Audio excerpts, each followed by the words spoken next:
Hello everyone, hope you are doing very well. अब हम start करने जा रहे हैं सी इंटर ऑडिट के जो चैप्टर्स हैं उन सभी का रिवीजन वीडियोस जो मई 24 ऑनवर्ड से जो न्यू स्कीम एप्लीकेबल है उनके लिए रिलेवेंट रहेंगे। ऑलरेडी मैंने आईसीए मॉड्यूल में से जो 11 चैप्टर्स है सी इंटर ऑडिट के वो सारे ही समझा दिए हैं इन डिटेल। अराउंड 55-60 आवर्स का वो पूरा ही लेक्चर्स बनते हैं, तो अगर वो आपने नहीं देखे तो वो आप देख सकते हैं। उसमें से आईसीए मॉड्यूल में जो कॉन्सेप्ट्स है वो सारे ही कवर अप होते हैं।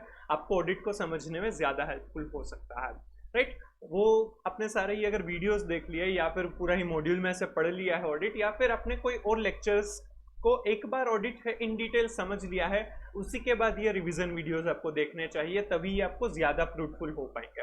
हाँ, अगर एग्जाम के अगले दिन आप रिवाइज कर रहे हो, उसके पहले उतना कुछ नहीं पढ़ पाए हैं, तब ये रिवीजन वीडियोस देख सकते हैं। बट इट इज़ एडवाइजेबल या मॉड्यूल या फिर आप लेक्चर्स में कहीं पर इन डिटेल एक बार समझा हुआ है, पढ़ा हुआ है, तभी आपको ये रिवीजन वीडियोस ज़्यादा हेल्पफुल हो सकते हैं। ये रिवीजन वीडियोस जो रहेंगे वो मैंने अपने नोट्स बनाई है जो आईसीए मॉड्यूल में से ही है, जिसमें सारे ही कॉन्सेप्ट्स कवर अप कर दिए हैं, सारे ही जो इंपॉर्टेंट क्वेश्चंस थे वो भी मैंने कवर अप कर दिए हैं। और ये जो नोट्स है आप वो डाउनलोड कर सकते हैं, डिस्क्रिप्शन में इसकी लिंक आपको मिल जाएगी। और ये जो नोट्स मैंने पहले भी ऑलरेडी जो आईसीए मॉड्यूल के साथ जो वीडियोस थे उसमें भी ये नोट्स शेयर की थी, बट वो नोट्स से मैंने यहाँ पर थोड़ा सा चेंजेस किए हैं। जो आरटीपी एमटीपी के जो क्वेश्चंस थे वो मैंने यहाँ पर रेफरेंस दे दिए है इस नोट्स में। तो इट इज़ एडवाइजेबल कि जो ये नई नोट्स है जो आपको इस वीडियो के साथ जो डिस्क्रिप्शन है उनमें मिल जाएगी, वही आप डाउनलोड करके पढ़े। अगर हाँ ऑलरेडी आपने वो डाउनलोड कर दिया था या फिर प्रिंट आपके पास है, फिजिकल कॉपीज अगर आपके पास है, तो उसमें मैंने जो आरटीपी एमटीपी के रेफरेंस थे वो दिए हैं। और जो अननेसेसरी जो पार्ट था एमसीक्यूज और करेक्ट इनकरेक्ट का, जो मैंने पहले नोट्स जो बनाई थी उसमें रखे थे, बट जो आरटीपी एमटीपी के क्वेश्चंस देख के ऐसा लग रहा है कि वो टाइप के क्वेश्चन पूछने वाले नहीं है, तो वो आपको रीड करने की या पढ़ने की फिर से जरूरत नहीं है, at least at the time of revision, right. तो वो मैंने अब ये नोट्स में से हटा दिए है जो अननेसेसरी पार्ट था। और थोड़ा सा मैंने यहाँ पर रीसफल किया है, कुछ कॉन्सेप्ट्स को एक साथ एग्जाम्पल के साथ, जो टेस्ट और अंडरस्टैंडिंग के क्वेश्चन थे वो मैंने कॉन्सेप्ट के साथ रख दिए हैं, ताकि वो पढ़ के समझने में और याद रखने में ईजी हो जाए, राइट। तो वो उतना चेंजेस किया है। अगर आपके पास ऑलरेडी फिजिकल कॉपीज अवेलेबल है तो सिर्फ चैप्टर 1 में थोड़ा सा चेंजेस है जो आपको कंसिडर करने होंगे, वो मैं आपको बता दूंगा यहाँ पर। उसके अलावा के कॉन्सेप्ट्स आप उसमें से भी रिफर करेंगे, आपके पास जो फिजिकल कॉपीज है ओल्ड जो नोट्स थी उसमें से, तो भी कोई फर्क नहीं पड़ेगा उसमें। हाँ, थोड़े से जो फॉर्मेशन के चेंजेस थे और ग्रामेटिकल या स्पेलिंग कुछ 2-4 जगह पर थे, तो वो मैंने चेंज किए हुए हैं, तो उससे फर्क पड़ सकता है। उसके अलावा इतना इंपॉर्टेंट पार्ट उसमें चेंज नहीं किया गया है। बट हाँ, अगर आप सॉफ्ट कॉपीज में ही पढ़ रहे हैं तो आप ये लेटेस्ट जो नोट्स अवेलेबल है उसी को कंसिडर करें, ताकि आपको कोई प्रॉब्लम ना हो। और इसमें आरटीपी एमटीपी का जो अपडेट है वो भी मैंने कर दिया है, राइट, ताकि आपको वो भी इसके साथ आपका कवर अप हो जाएगा। और इसके अलावा में जो आरटीपी एमटीपी के जो इंपॉर्टेंट क्वेश्चंस है जो डायरेक्टली सीधा कॉन्सेप्ट्स ऑफ द चैप्टर के साथ कवर अप नहीं होते हैं, वो मैं अलग से कवर अप करूंगा। उसके लिए वीडियोस भी आएंगे और उसके लिए मैं मटेरियल भी आपको दे दूंगा।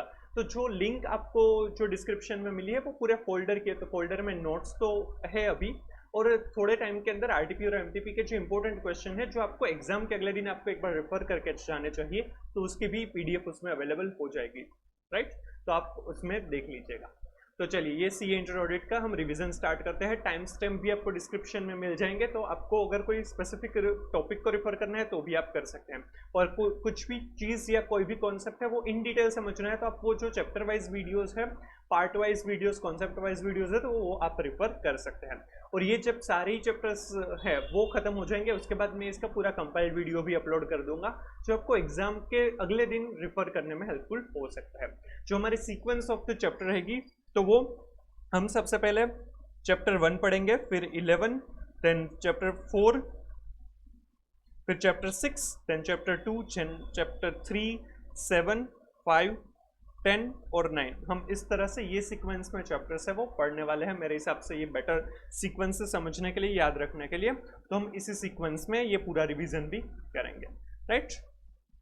तो चलिए समझते हैं। जो चैप्टर 1 है nature, objective and scope of audit, इसका जो वेटेज दिया है आईसीए ने वो है 4 to 6 मार्क्स। और आरटीपी तो नहीं, मतलब एमटीपी जो 1 और 2 जो मई 24 के लिए रिलेवेंट है उसमें भी 4 to 6 मार्क्स, और जो हायर रेंज है उतना पूछा हुआ है जनरली। तो जो ये मार्क्स का जो वेटेज दिया है उसी हिसाब से पेपर में आने के चांसेस है। और आपको पेपर स्टाइल भी पता चल ही गया होगा कि 30 मार्क्स के जो एमसीक्यूज रहेंगे उसमें 2 मार्क्स ईच एमसीक्यूज पूछने वाले हैं, तो 15 एमसीक्यूज आने वाले हैं, राइट। और उसमें से भी 24 मार्क्स के केस स्टडी बेस्ड एमसीक्यूज रहेंगे। तो जो फर्स्ट केस स्टडी होगा उसमें से जनरली 5 एमसीक्यूज पूछे 10 मार्क्स के, ये एमटीपी के हिसाब से मैं आपको बता रहा हूँ, एमटीपी जो May 24 की दोनों आई है उस हिसाब से। सेकंड जो केस स्टडी है उसमें 8 मार्क्स के एमसीक्यूज मतलब कि 4 एमसीक्यूज थे, और जो थर्ड केस स्टडी था उसमें 3 एमसीक्यूज 6 मार्क्स के थे और 3 इंडिपेंडेंट एमसीक्यूज थे। और जैसा आईसीआई के जो बीओएस के जो लेक्चर्स है, सक्सेस लेक्चर्स जो दिए गए हैं, उसमें भी ऐसा बताया गया है कि इंडिपेंडेंट एमसीक्यूज जो आएंगे वो भी एप्लीकेशन बेस्ड होंगे, डायरेक्ट नॉलेज बेस्ड क्वेश्चन नहीं पूछे जाएंगे। तो सारे ही एमसीक्यूज होंगे वो एप्लीकेशन बेस्ड होंगे, तो आपको उस तरह से प्रिपेयर करना रहेगा, राइट। तो एमसीक्यूज अच्छे थे।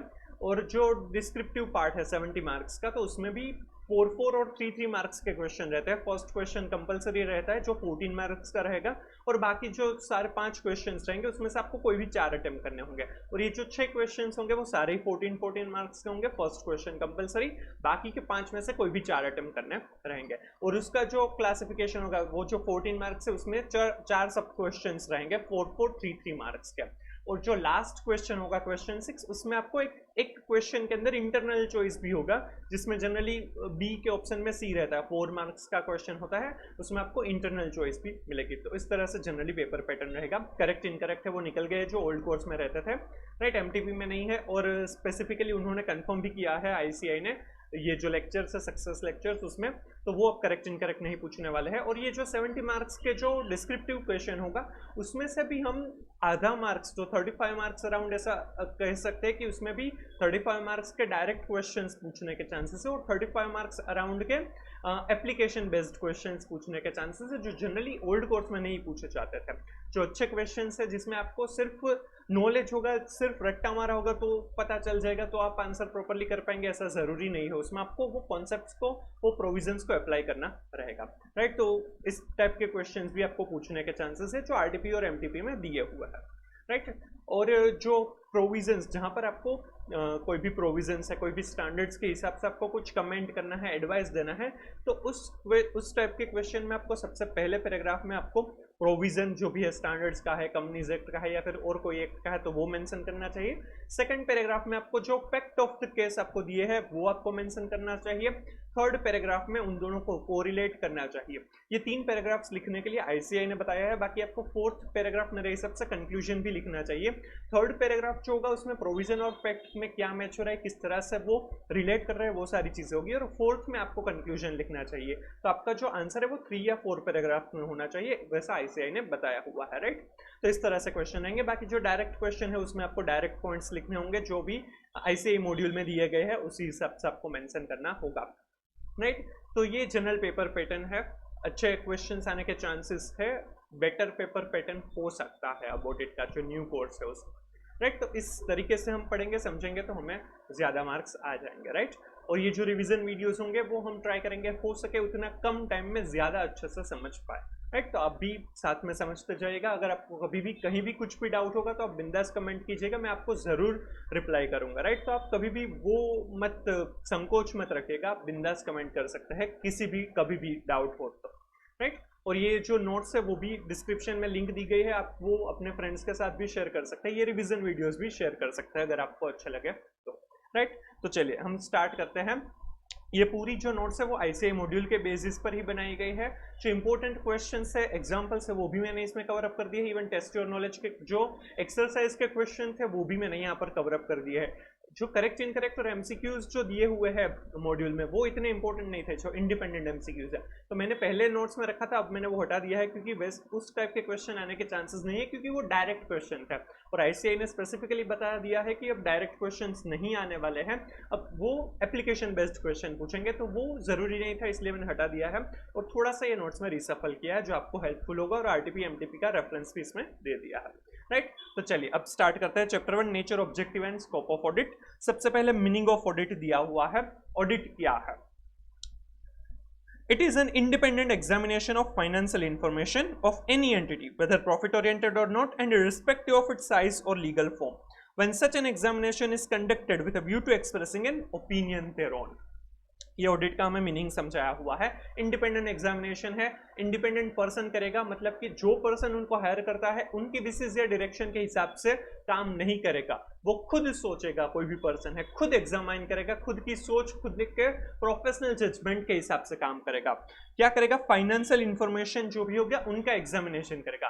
फाइनेंशियल इंफॉर्मेशन है तो उसमें फाइनेंशियल स्टेटमेंट्स भी कवर अप होते हैं और फाइनेंशियल स्टेटमेंट का पार्ट भी कवर अप हो सकता है, राइट। फाइनेंशियल स्टेटमेंट में जनरली क्या क्या कवर अप होता है? बैलेंस शीट या फिर statement of assets and liabilities, income and expenditure account या फिर profit and loss account, cash flow statement और नोट्स टू अकाउंट्स। और अगर इंड एज के हिसाब से फाइनेंशियल स्टेटमेंट्स बने हैं तो उसमें statement of changes in equity भी होगा, जो एज के हिसाब से नहीं होगा। तो सीए इंटर में आपको सिर्फ एज के हिसाब से फाइनेंशियल स्टेटमेंट कंसिडर कर रहे होंगे, तो statement of changes in equity financial statements का पार्ट नहीं रहेगा, राइट। तो वो जो भी फाइनेंशियल इंफॉर्मेशन है, फाइनेंशियल इंफॉर्मेशन का कोई पार्ट भी हो, फाइनेंशियल स्टेटमेंट का कोई पार्ट भी हो सकता है, उसका भी एग्जामिनेशन होगा तो उसे ऑडिट कंसिडर किया जा सकता है।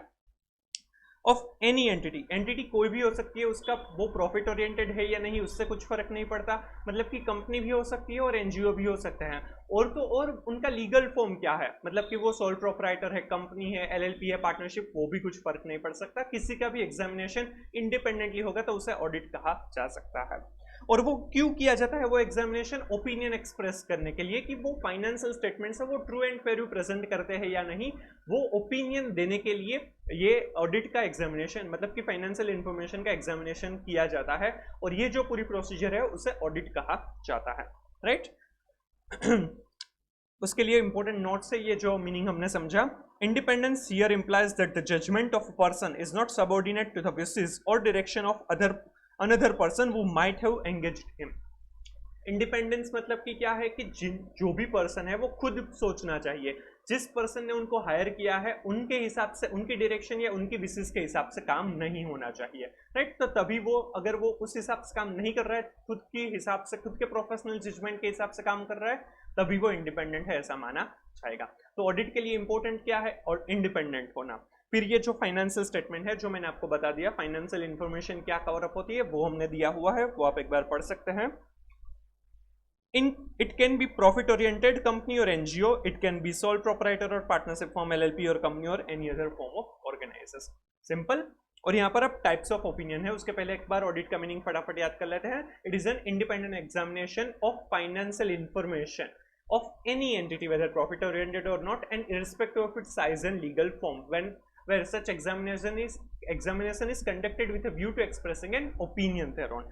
अब क्या क्या टाइप के ओपिनियन हो सकते हैं? मेजरली दो टाइप के ओपिनियंस रहते हैं, unmodified opinion and modified opinion. Unmodified opinion तब दिया जाता है जब financial statements are prepared in accordance with the applicable financial reporting framework. अब ये एप्लीकेबल फाइनेंशियल रिपोर्टिंग फ्रेमवर्क क्या होता है कि जिस हिसाब से फाइनेंशियल स्टेटमेंट्स प्रिपेयर होना चाहिए उसे फाइनेंशियल रिपोर्टिंग फ्रेमवर्क कहा जाता है। जैसे कि कंपनीज एक्ट 2013 के हिसाब से कंपनीज को अपने जो फाइनेंशियल स्टेटमेंट है वो शेड्यूल 3 के हिसाब से बनाना जरूरी है। उसमें भी एस और इंड एस के हिसाब से उन्होंने अलग अलग पार्ट्स दे रखे हैं, तो उस हिसाब से फाइनेंशियल स्टेटमेंट्स प्रिपेयर होना जरूरी है। एस के हिसाब से अगर इसको एस एप्लीकेबल है तो उनको शेड्यूल 3 पार्ट 1 के हिसाब से फाइनेंशियल स्टेटमेंट्स प्रिपेयर करने जरूरी है, जो आपने एडवांस अकाउंट में फाइनल अकाउंट्स में पढ़ा होगा। और तो जो चैप्टर 5 है ऑडिट का, जिसमें हम audit of items of financial statement समझते हैं, तो उसमें भी जो डिस्क्लोजर्स है वो शेड्यूल 3 पार्ट 1 के हिसाब से दिया है, तो वो एप्लीकेबल फाइनेंशियल रिपोर्टिंग फ्रेमवर्क हो जाएगा, राइट। तो अनमोडिफाइड ओपिनियन का मीनिंग देखते हैं। The auditor shall express an unmodified opinion when the auditor concludes that the financial statements are prepared in all material respect in accordance with the applicable financial reporting framework। मतलब कि जो financial statement है वो true and fair view अगर express कर रहा है, बता रहा है, तो हमें अनमोडिफाइड ओपिनियन है वो एक्सप्रेस करना चाहिए। और दूसरा टाइप का ओपिनियन है मॉडिफाइड ओपिनियन। मॉडिफाइड ओपिनियन है वो दो सिचुएशन में दिया जाता है, जब भी फाइनेंशियल स्टेटमेंट में कोई भी मिस स्टेटमेंट मिला हुआ है। मिस स्टेटमेंट मतलब कि जो अमाउंट, क्लासिफिकेशन, प्रेजेंटेशन और disclosure as per the applicable financial reporting framework होना चाहिए, बट एक्चुअल में जो किया है वो कुछ अलग है, तो अगर जो होना चाहिए और जो हुआ है उन दोनों में डिफरेंस है तो उसे मिस स्टेटमेंट माना जाएगा। तो अगर कोई भी मटीरियल मिस स्टेटमेंट है तब मॉडिफाइड ओपिनियन दिया जाता है। या फिर वो जो मिसस्टेटमेंट है या नहीं, फाइनेंशियल स्टेटमेंट में कोई मिसस्टेटमेंट है या नहीं, उसको चेक करने के लिए सफिशिएंट अप्रोप्रिएट ऑडिट एविडेंसेस ही नहीं मिले हैं, तब भी मॉडिफाइड ओपिनियन दिया जाता है। क्योंकि जो हमारा पूरा ऑडिट है, एग्जामिनेशन जो करना है, उसके लिए हमें ऑडिट एविडेंसेस चाहिए, कुछ डॉक्यूमेंट्स, इंफॉर्मेशन वेरिफिकेशन करना होगा, इंक्वायरी करनी होगी। तो उसके लिए जो ऑडिट एविडेंसेस जो हम लेते हैं, राइट, वो सफिशिएंट और अप्रोप्रिएट होने चाहिए। सफिशिएंट मतलब कि इनफ क्वांटिटी होनी चाहिए, सफिशिएंसी जो है वो क्वांटिटी को रिफर करते हैं, और अप्रोप्रिएटनेस मतलब कि quality of the audit evidence. तो वो दोनों क्वांटिटी और क्वालिटी बराबर होने चाहिए, तभी हम कोई कंक्लूजन पर आ पाएंगे। तो जब भी हमें सफिशिएंट अप्रोप्रिएट ऑडिट एविडेंसेस मिल गए हैं और अगर उसमें फाइनेंशियल स्टेटमेंट में कोई भी मिसस्टेटमेंट नहीं है, सब कुछ बराबर है, सब कुछ as per applicable financial reporting framework है, तब हम अनमोडिफाइड ओपिनियन एक्सप्रेस करते हैं। बट अगर हमें सफिशिएंट अप्रोप्रिएट ऑडिट एविडेंसेस मिल गए हैं और फाइनेंशियल स्टेटमेंट में कोई हमें मिसस्टेटमेंट मिला हुआ है, तो मॉडिफाइड ओपिनियन दिया जाएगा। या फिर हमें सफिशिएंट अप्रोप्रिएट ऑडिट एविडेंसेस ही नहीं मिले हैं कि जिससे हम ये तय कर पाए, डिटरमाइन कर पाए कि financial statements are free from material misstatement और नॉट, तब भी मॉडिफाइड ओपिनियन दिया जाएगा, राइट। ये मॉडिफाइड ओपिनियन समझते हैं, उसके पहले मिसस्टेटमेंट और सफिशिएंसी और अप्रोप्रिएटनेस के लिए नीचे पॉइंट है, तो वो समझ लेते हैं। Misstatement refers to the difference between the amount, classification, presentation or disclosure of a reported financial statement item and the amount, classification, presentation or disclosure that is required for the item to be in accordance with applicable financial reporting framework. Misstatement मतलब कि amount, classification, presentation और disclosure में difference है। किस के बीच difference है? As per applicable financial reporting framework और as reported in the financial statements, right. तो अगर इन दोनों में डिफरेंस है तो उसे मिसस्टेटमेंट कहा जाएगा। Misstatement can arise from error और अ फ्रॉड। एरर मतलब कि अनइंटेंशनल मिस्टेक है कोई भी, जबकि फ्रॉड है वो इंटेंशनल होता है। Sufficient refers to quantity of audit evidence, while appropriateness refers to quality of audit evidence. One evidence may provide more comfort to auditor than the other evidence. The evidence providing more comfort in qualitative and therefore appropriate. Evidence should be both sufficient and appropriate. जिस evidence से ज्यादा comfort मिलता है, ज्यादा satisfaction मिलता है, वो appropriate audit evidence माना जाएगा, क्योंकि वो क्वालिटी बताता है, राइट। सारे ही एविडेंस है वो सफिशिएंट और अप्रोप्रिएट होने चाहिए। वो इन डिटेल हम चैप्टर 4 में समझेंगे, उसमें कवर अप होता है। चलिए अब मॉडिफाइड ओपिनियन को देखते हैं, उसका मीनिंग जो है। If the auditor concludes that based on the audit evidence obtained the financial statement as a whole are not free from material misstatement. Financial statements are not free from material misstatement मतलब कि financial statement में कुछ material misstatement है, और तो ये material misstatement हो सकता है, या फिर is unable to obtain sufficient appropriate audit evidence to conclude that the financial statement as a whole are free from material misstatement. या फिर हमें sufficient appropriate audit evidences ही नहीं मिले हैं कि जिसके बेसिस पर हम ये डिटरमाइन कर पाए कि whether financial statements are free from material misstatement or not, right. तो इस केस में मॉडिफाइड ओपिनियन दिया जाएगा। अनमॉडिफाइड ओपिनियन जब financial statements are prepared in accordance with the applicable financial reporting framework. Modified opinion तब दिया जाएगा when sufficient appropriate audit evidences are obtained and financial statements are not free from material misstatement, और we are unable to obtain sufficient appropriate audit evidence to conclude whether financial statements are free from material misstatement or not, तब modified opinion दिया जाएगा। उसके 3 सब types है, qualified opinion, adverse opinion और disclaimer of opinion. और ये सब टाइप्स समझने के लिए हमें सबसे पहले परवेसिव की डेफिनेशन समझनी है। ये जो सारे टाइप्स ऑफ ओपिनियन जो है, स्पेसिफिकली मॉडिफाइड ओपिनियन, वो SS 705 चैप्टर 8 में कवर अप होता है। बट हमने यहाँ पर इसीलिए समझा है, यहाँ पर आपको पढ़ना इसीलिए जरूरी है क्योंकि इसका रेफरेंस बहुत सारे चैप्टर्स में, बहुत सारे टॉपिक्स में भी आगे आएगा बिफोर कवरिंग चैप्टर 8, राइट। इसीलिए हम यहाँ पर कर लेते हैं और ये इंपॉर्टेंट है। डेफिनेशन ऑफ परवेसिव, परवेसिव है वो मिसस्टेटमेंट के कॉन्टेक्स्ट में ये वर्ड यूज किया जाता है। परवेसिव का सिंपल मीनिंग देखें तो उसकी इंपैक्ट है वो पूरे ही फाइनेंशियल स्टेटमेंट पर है, मतलब कि जो मिसस्टेटमेंट है उसकी इंपैक्ट बहुत ज्यादा है, तो उसे परवेसिव कहा जाएगा। ये मटेरियल से इंपॉर्टेंट और ज्यादा अलग वर्ड है, right. A term used in the context of misstatement to describe the effects on the financial statements of misstatements or the possible effect on the financial statement of misstatement, if any, that are undetected due to an inability to obtain sufficient appropriate audit evidence. हम ये जो pervasive word use करने वाले हैं वो misstatement का context में है। अगर हमें सफिशिएंट एप्रोप्रिएट ऑडिट एविडेंसेस मिल गए हैं और जो मिसस्टेटमेंट मिले हैं वो मिसस्टेटमेंट के कॉन्टेक्स्ट में हो सकता है, या फिर अगर हमें सफिशिएंट एप्रोप्रिएट ऑडिट एविडेंसेस नहीं मिल पाए हैं तो जो पॉसिबल मिसस्टेटमेंट्स हो सकता है उसके लिए ये परवेसिव वर्ड यूज किया जाता है, राइट। तो ये इंपॉर्टेंट है। अब परवेसिव क्या है वो हमें समझाया है। Pervasive effect of the financial statements are those that in the auditor's judgement are not confined to specific elements, accounts or items of the financial statement. Confined मतलब कि restricted, limited.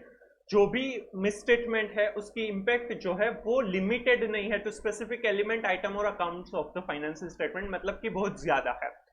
और if so confined represent or could represent a substantial proportion of the financial statement, और अगर वो limited है, confined है, restricted है तो वो substantial proportion of the financial statements है। और in relation to disclosure are fundamental to users understanding of the financial statements, और अगर वो डिस्क्लोजर के बारे में है तो वो फंडामेंटल है, इंपॉर्टेंट है, उसके बिना यूजर जो है वो गलत डिसीजन ले सकता है, तो उसे परवेसिव कहा जाएगा। सो परवेसिव का मतलब क्या है कि वो उसकी जो इम्पैक्ट है मिसस्टेटमेंट या फिर पॉसिबल मिसस्टेटमेंट की, उसकी इम्पैक्ट है वो not confined to specific element, account और item of the financial statement, और if so confined then it is a substantial proportion of the financial statement, और if it is about disclosure then it is fundamental to users understanding. It is one of the most important part, ये आपको अच्छे से समझना भी जरूरी है, इसमें से क्वेश्चन भी आ सकता है। तो ये जो परवेसिव और मटेरियल है उसके बेसिस पर हम डिसाइड करेंगे कि हमें सब टाइप ऑफ मॉडिफाइड ओपिनियन में से कौन सा देना रहेगा, राइट। 3 सब टाइप से, qualified opinion, adverse opinion and disclaimer of opinion. तो चलिए वो समझते हैं। Matter giving rise to modification और auditor's judgment about pervasiveness of the effects और possible effects on the financial statements.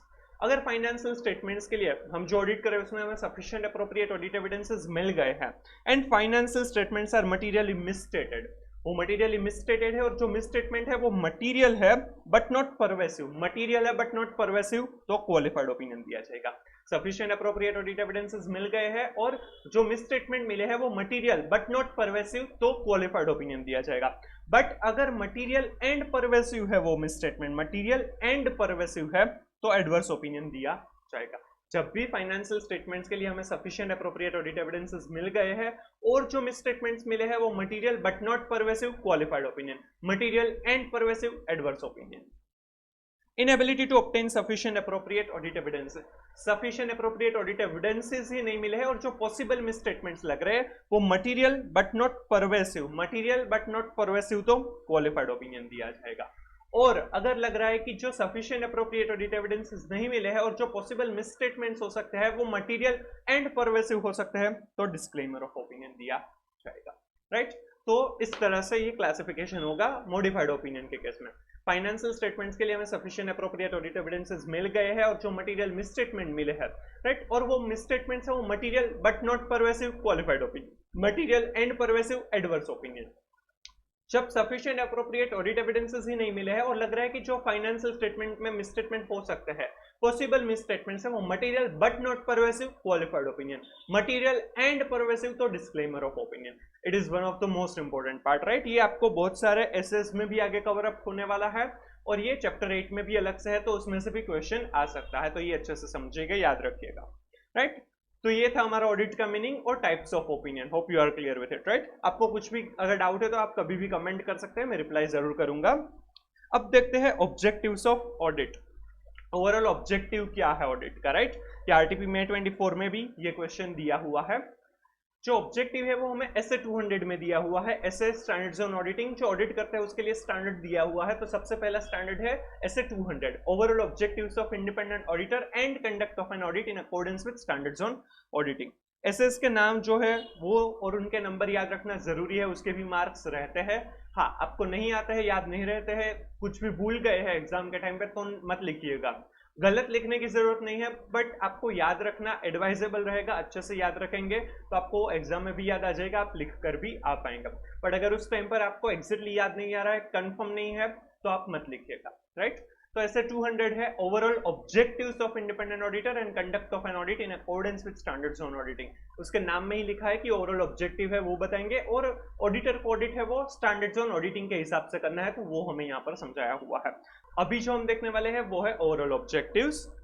Overall objective है टू ऑब्टेन रीजनेबल एश्योरेंस, हमें reasonable assurance लेना है। रीजनेबल एश्योरेंस है वो हाई लेवल ऑफ एश्योरेंस है, guarantee नहीं है, राइट। हो सके उतना सबसे ज्यादा अच्छा एश्योरेंस लेना है। एश्योरेंस मतलब कि वो बराबर है या नहीं वो जानना, फाइनेंशियल स्टेटमेंट्स जो बराबर है, तो उसके लिए एश्योरेंस लेना है हमें about whether the financial statements as a whole are free from material misstatement whether due to fraud or error। हमें ये एश्योरेंस लेना है कि financial statements are free from material misstatement और नॉट, और मिसस्टेटमेंट है वो दो रीजन से हो सकता है, फ्रॉड या फिर एरर। तो वो मटेरियल मिसस्टेटमेंट से फ्री है या नहीं उसके लिए हमें उसका एश्योरेंस हमें लेना है। यहाँ पर लिखा है कि एज अ होल हम ऑडिट जो करेंगे वो सैंपल बेसिस पर करेंगे, पर हमारा जो कंक्लूजन होगा, एश्योरेंस होगा, वो पूरे ही फाइनेंशियल स्टेटमेंट्स के लिए रहेगा। thereby enabling the auditor to express an opinion on, उस वजह से जो अश्योरेंस लेंगे उसके बेसिस पर हम ओपिनियन दे पाएंगे। किसके ऊपर ओपिनियन दे पाएंगे? whether the financial statements are prepared in all material respect in accordance with an applicable financial reporting framework, कि फाइनेंशियल स्टेटमेंट जो है वो as per the applicable financial reporting framework बना हुआ है या नहीं। अगर नहीं बना होगा तो मॉडिफाइड ओपिनियन, अगर बना है तो हम अनमॉडिफाइड ओपिनियन एक्सप्रेस करेंगे, राइट। तो जो पहला ऑब्जेक्टिव है to obtain reasonable assurance whether the financial statements as a whole are free from material misstatement whether due to fraud और error and thereby enabling to express an opinion on the financial statements are prepared in all material respect in accordance with the applicable financial reporting framework। यहाँ पर in all material respect क्यों लिखा है?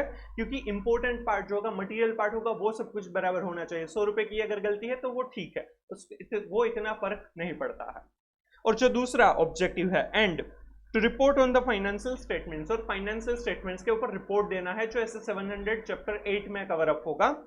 And communicate as required by the SAs in accordance with the auditor's findings. और जो auditor को findings मिलता है जब भी वो ऑडिट करते हैं तो उसमें कुछ ना कुछ फाइंडिंग्स, उनके कुछ ना कुछ ऑब्जर्वेशंस रहते हैं, तो वो कम्युनिकेट करना भी जरूरी है TCWG वगैरह को, राइट। वो भी ऐसे 260 और 265 में कवर अप होते हैं, चैप्टर 7 में वो पार्ट कवर अप किया जाएगा। तो वो कम्युनिकेट करना जो एसएस स्टैंडर्ड्स ऑन ऑडिटिंग के हिसाब से जरूरी है वो भी करना चाहिए। तो दो ऑब्जेक्टिव्स है, फर्स्ट रीजनेबल एश्योरेंस लेना है whether financial statements are free from material misstatement और not, whether due to fraud और error, and thereby enabling to express an opinion on the financial statements are prepared in accordance with the applicable financial reporting framework or not। and second objective है to report on the financial statements and जो standards on auditing की requirement है उस हिसाब से communicate करना in accordance with the auditor's findings, right। it is important, ये आपको पूछ सकते हैं। Important notes है, difference between reasonable assurance and absolute assurance। Reasonable assurance, it is high level of assurance but it is not a complete assurance। ये high level of assurance है but ये complete assurance नहीं है। Absolute assurance, it is a complete assurance or a guarantee that financial statements are free from material misstatement। Absolute assurance का मतलब है कि guarantee देते हैं कि इसमें कोई भी, अगर हमने अनमोडिफाइड ओपिनियन दिया है और अगर वो एब्सोल्यूट एश्योरेंस अगर हम करेंगे तो उसका मतलब है कि गारंटी है कि इसमें कोई भी फाइनेंशियल स्टेटमेंट में मटेरियल मिसस्टेटमेंट नहीं है। बट हम गारंटी नहीं दे सकते, हम कंप्लीट एश्योरेंस कभी भी नहीं ले सकते हैं, एब्सोल्यूट एश्योरेंस कभी भी नहीं दे सकते हैं, क्योंकि ऑडिट की कुछ इनहेरेंट लिमिटेशंस है जो हम आगे करने वाले हैं। Financial reporting framework means a framework adopted in the preparation and presentation of the financial statement that is acceptable in view of the nature of the entity and the objective of the financial statements, or that is required by law or regulation। For example, Schedule 3 of the Companies Act 2013 which prescribes the format of FS for companies, जो हमने आगे समझा था, right। The auditor's opinion is communicated and reported in written report which is known as audit report, जो chapter 8 में cover up होगा। अब कौन अपॉइंट करता है ऑडिटर को? Generally owner of the organisation है वो अपॉइंट करते हैं और उन्हीं को ये जनरली रिपोर्ट दिया जाता है। Generally auditor is appointed by the owners of the organisation. In case of companies the auditors is appointed by the shareholders in annual general meeting। However, if it is a government company, then comptroller and auditor general C&AG appoints the auditor। ये आपने in detail law में पढ़ा होगा, right। In case of a firm or LLP, partners appoint the auditor। Audit report is submitted to the person who appoints the auditor। So in case of companies, it is submitted to shareholders। In case of firm or LLP, it is submitted to partners। Simple, इसमें से कुछ MCQ वगैरह कुछ बन सकता है। चलिए अब देखते हैं scope of audit, what it includes, क्या क्या ऑडिट के स्कोप में कवर अप होता है और क्या एक्सक्लूड होता है, वो दोनों ही यहाँ पर कवर अप किया गया है। ऑडिट है वो फाइनेंशियल स्टेटमेंट्स का किया जाता है, तो फाइनेंशियल स्टेटमेंट्स को जो भी इंपैक्ट करता है वो सारी चीजें, वो सारे एरियाज, वो सारी एस्पेक्ट्स को हमें कवर अप करना होगा। To cover all aspects of the entity relevant to the financial statements being audited, जो फाइनेंशियल स्टेटमेंट को अफेक्ट करता है वो सारी चीजें हमें कंसिडर करनी होगी। To reasonably satisfy about the information contained in underlying accounting records and other source data is reliable and sufficient basis for preparation of financial statements. जो भी इंफॉर्मेशन है जिसके बेसिस पर पूरे फाइनेंशियल स्टेटमेंट्स बने हैं उनकी सफिशिएंसी और रीजनेबिलिटी हमें चेक करनी होगी। मतलब कि जनरली हम ऑडिट प्रोसीजर्स करते हैं, ऑडिट एविडेंसेस ऑब्टेन करते हैं कि जो भी इंफॉर्मेशन है वो सफिशिएंट, अप्रोप्रिएट, बराबर है या नहीं। तो वो सारी चीजें हैं, वो सारी प्रोसीजर्स है, वो हमारे स्कोप में कवर अप होती है, राइट। जो भी यहाँ पर बताया है अकाउंटिंग रिकॉर्ड्स में जो भी डेटा है, राइट, जर्नल एंट्रीज है, सब्सिडरी बुक्स है, उसके रिलेवेंट इनवॉइसेस है, डॉक्यूमेंट्स है, सपोर्टिंग डॉक्यूमेंट्स है, कॉन्ट्रैक्ट्स है, वो सारी चीजें हमें देखनी होगी। प्लस अदर सोर्स डेटा है जो डायरेक्टली फाइनेंशियल स्टेटमेंट में उसकी इंपैक्ट नहीं आती है, जैसे कि मिनट्स ऑफ द मीटिंग्स है जिसमें डिसीजंस लिए होंगे, तो उसकी इनडायरेक्ट इंपैक्ट है वो फाइनेंशियल स्टेटमेंट्स में आएगी, बट वो डायरेक्टली उसकी एंट्रीज कुछ फाइनेंशियल स्टेटमेंट में नहीं होती है। तो वो जो अदर सोर्स डेटा है वो भी हमारे लिए रिलेवेंट हो सकता है, राइट। तो वो जो भी एविडेंसेस है, जो भी इंफॉर्मेशन है, वो सफिशिएंट है या नहीं, वो रीजनेबल है या नहीं, वो हमें चेक करना होगा, वो हमारे ऑडिट के स्कोप में कवर अप होता है। For that, auditor may study and assess accounting system and internal controls. उसके लिए हमें अकाउंटिंग सिस्टम और इंटरनल कंट्रोल को समझना होगा। अकाउंटिंग सिस्टम जिस सॉफ्टवेयर में अकाउंटिंग होता है, कौन क्या अकाउंटिंग एंट्रीज करता है, किसके पास क्या राइट है, किसकी क्या ड्यूटीज है, वो सारी चीजें अकाउंटिंग सिस्टम का पार्ट होगी, तो वो हमें समझना जरूरी है। और तो और इंटरनल कंट्रोल्स, इंटरनल कंट्रोल्स मतलब कि कंट्रोल्स रखे होते हैं ताकि फाइनेंशियल स्टेटमेंट से वो प्रॉपर हो पाए, उसमें कुछ भी मिसस्टेटमेंट ना हो, अनऑथराइज्ड पर्सन उसे एक्सेस ना कर सके कोई भी इंफॉर्मेशन, तो उसके लिए इंटरनल कंट्रोल्स होते हैं। उसके लिए अगर एग्जांपल ले तो वो कैमरा जो है, जो स्टोर्स में इन्वेंटरी को प्रोटेक्ट करने के लिए, सेफगार्ड करने के लिए लगा है, तो वो भी इंटरनल कंट्रोल है। एम्प्लॉइज कब आ रहे, कब जा रहे, कितना काम कर रहे हैं, उसके लिए अटेंडेंस सिस्टम है, तो वो भी इंटरनल कंट्रोल का एग्जांपल है। जिस पर्सन के पास जितनी अथॉरिटी है वो उसी के पास उतना ही डेटा वो एक्सेस कर पाए सिस्टम के अंदर, अकाउंटिंग सिस्टम के अंदर, तो वो भी कंट्रोल है। तो ऐसे इंटरनल कंट्रोल से फाइनेंशियल स्टेटमेंट से वो बेटर होते हैं। जो इंटरनल कंट्रोल को डिजाइन करने की, मेंटेन करवाने की, इंप्लीमेंट करवाने की रिस्पॉन्सिबिलिटी मैनेजमेंट की रहती है, तो वो इंटरनल कंट्रोल को हमें समझना जरूरी है और उनको टेस्ट वेरिफिकेशन भी करना होगा। तो अकाउंटिंग सिस्टम और जो कंट्रोल्स है, इंटरनल कंट्रोल्स है, वो हमें देखने होंगे। And by carrying out appropriate test, inquiries and procedure, उसके लिए हम various test, inquiries, audit procedures करेंगे, जो in detail chapter 4 SF 500 audit evidence में कवर अप होगा। To decide whether relevant information is properly disclosed in the financial statements considering statutory requirements, it is done by ensuring that financial statements properly summarize transactions and events recorded therein by considering the judgments made by management in preparation of financial statement. जो भी information financial statement में disclose की गई है, present की गई है, वो प्रॉपर है या नहीं, वो देखना भी हमारा काम रहेगा, वो भी हमें अच्छे से चेक करना होगा। क्योंकि फाइनेंशियल स्टेटमेंट में जो भी चीज़ें प्रेजेंट की जाती है, तो वो प्रेजेंटेशन वगैरह के लिए कोई लॉ रेगुलेशन हो सकता है, जैसे कि schedule 3 of the companies act 2013 है, बट उसमें भी कुछ चीज़ें हैं वो जजमेंटल है, वो एस्टिमेशन के बेसिस पर होती है।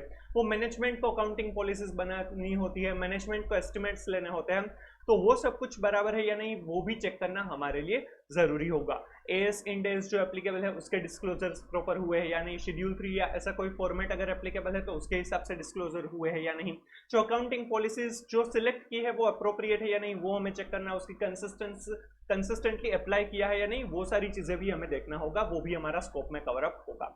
और इसी के रिगार्डिंग एमटीपी में एक क्वेश्चन पूछा गया था डिस्क्लोजर रिगार्डिंग, राइट, तो वो भी हमारा स्कोप का पार्ट है। तो 3 चीजें कवर अप होती है स्कोप में, जो फाइनेंशियल स्टेटमेंट से रिलेवेंट जो भी एस्पेक्ट्स है वो सारी चीजें हमें देखनी है, समझनी है, चेक करनी है। सेकंड, हमें जो भी इंफॉर्मेशन है उसकी रीजनेबिलिटी और सफिशिएंसी चेक करनी होगी, इसके लिए हम अकाउंटिंग सिस्टम, इंटरनल कंट्रोल को समझेंगे और वेरियस ऑडिट प्रोसीजर, टेस्टिंग वगैरह करेंगे। और थर्ड, जो डिस्क्लोजर्स है फाइनेंशियल स्टेटमेंट में, वो भी हमारे चेक करने के लिए हमारे स्कोप में कवर अप होता है, right. What it does not include, अब क्या इंक्लूड नहीं होता है। Auditor is not expected to perform duties which fall outside domain of his competence. जो ऑडिटर की कंपिटेंस में नहीं है वो चीज करना उसके स्कोप में कवर अप नहीं होता है। जैसे कि वैल्यूएशन ऑफ बिल्डिंग, अगर रिवैल्यूएशन किया गया है तो वो रिवैल्यूएशन बराबर है या नहीं, वो ऑडिटर ऐसे ही चेक नहीं कर सकता कि बिल्डिंग को चेक कर लिया, उसकी स्ट्रेंथ वगैरह चेक कर ली, तो उससे ऑडिटर है वो जज नहीं कर पाएगा कि वैल्यू कितनी होगी। उसके लिए वैल्यूअर स्पेसिफिकली इंजीनियर या ऐसा कोई पर्सन की जरूरत पड़ेगी, एक्सपर्ट की नीड होगी, तो उस हिसाब से वो चेक किया जाएगा। उसमें ऑडिटर है वो एक्सपर्ट नहीं है, उनकी कंपिटेंस नहीं है, तो वो स्कोप में कवर अप नहीं होता है। An auditor is not an expert in authentication of documents. The genuineness of documents cannot be authenticated by him because he is not an expert in this field. कोई भी जो document present करते हैं वो genuine है, वो सही है, उसमें कुछ भी फोर्जरी, कुछ भी फैब्रिकेटेड नहीं है, वो चेक करना ऑडिटर के बस की बात नहीं है, वो उसके स्कोप में कवर अप नहीं होता है, क्योंकि उस फील्ड में ऑडिटर है वो एक्सपर्ट नहीं है, राइट। इसीलिए जेन्युइननेस ऑफ द डॉक्यूमेंट्स वो वेरीफाई नहीं कर सकते हैं। हाँ, वो चेक करेंगे कि अगर कुछ भी ऐसी चीज है कि जो डॉक्यूमेंट को देखकर पता चल रही है कि इसमें कुछ गलत है, तो उसके हिसाब से वो प्रोफेशनल स्केप्टिसिज्म मेंटेन करके अपना काम करेगा, वो चीज जरूरी है। बट वो जेन्युइन है, वो हर बार वो ऑडिटर है वो आइडेंटिफाई नहीं कर पाएगा, तो वो भी उसके स्कोप में कवर अप नहीं होता है, राइट। तो दो चीज उसके स्कोप में से एक्सक्लूड होती है। फर्स्ट, वो जो भी उनके कंपिटेंस के बाहर की चीज है वो ऑडिटर को करने की जरूरत नहीं है, एंड सेकंड कि जेन्युइननेस ऑफ द डॉक्यूमेंट्स है वो भी उनके चेक करने की जरूरत नहीं है, वो भी उसके स्कोप में कवर अप नहीं होता है। Even audit is not an investigation, इसलिए वो कुछ गलत है ऐसा ही सोच के काम नहीं करेगा, राइट। उसके लिए एग्जांपल है ये टेस्ट और अंडरस्टैंडिंग में ये क्वेश्चन दिया था, तो वो मैंने यहाँ पर लिखा हुआ है, मतलब यहाँ पर कंपाइल किया हुआ है। Good Deeds Limited is engaged in business of recycling of waste from dumping grounds of Municipal Corporation of Indore to usable manure. It is in this way also helping to make the city clean. कोई एक company है जो ये waste management वगैरह का काम करती है, right. During course of audit by Zoha and Zoha, a firm of auditors, it is observed by auditors that company has received a notice from Central Bench of National Green Tribunal for not following certain environmental regulations involving imposition of hefty monetary penalty on the company. But कुछ जो environmental regulations थे वो follow नहीं किए गए हैं, उस वजह से उस कंपनी के ऊपर monetary penalty लगाई गई है। The company is yet to reply to the notice. The auditor point out that the same is not stated in notes to accounts in the financial statements. उसके लिए अभी तक कंपनी ने कोई भी रिप्लाई नहीं दिया है, और ऑडिटर ने ये बताया कि भाई ये नोटिस आई है तो आपने वो फाइनेंशियल स्टेटमेंट में डिस्क्लोज क्यों नहीं किया गया है। The company points out that auditors are going beyond the scope of their work. Company का मानना है कि ये ऑडिटर के स्कोप में कवर अप नहीं होता है, तो गलत मानना है उनका, क्योंकि स्कोप में कवर अप होता है अगर कोई भी डिस्क्लोजर नेसेसरी है, इसमें मॉनिटरी पेनल्टी हो सकती है, राइट, तो वो कंटिंजेंट लायबिलिटी बन सकती है, तो उसका डिस्क्लोजर नेसेसरी हो जाएगा, वो ऑडिट के स्कोप में कवर अप होगा, right. Proper disclosure of financial statement is well within the scope of the audit, hence the company's point of view is improper. Simple. चलिए, और यहाँ पर कुछ नोट्स है regarding this scope of the audit. An audit is not an official investigation into alleged wrongdoing. Auditor does not have any specific legal powers of search or recording statement of witness on oath which may be necessary for carrying out official investigation. Audit है वो investigation नहीं है, हम investigation नहीं कर रहे कि कुछ गलत है और उसको हम ढूंढ नहीं रहे हैं। हमारा जो पर्पस है, हमारा ऑब्जेक्टिव क्या है, रीजनेबल एश्योरेंस लेना whether financial statements are free from material misstatement or not, तो वही हमारा पर्पस रहेगा।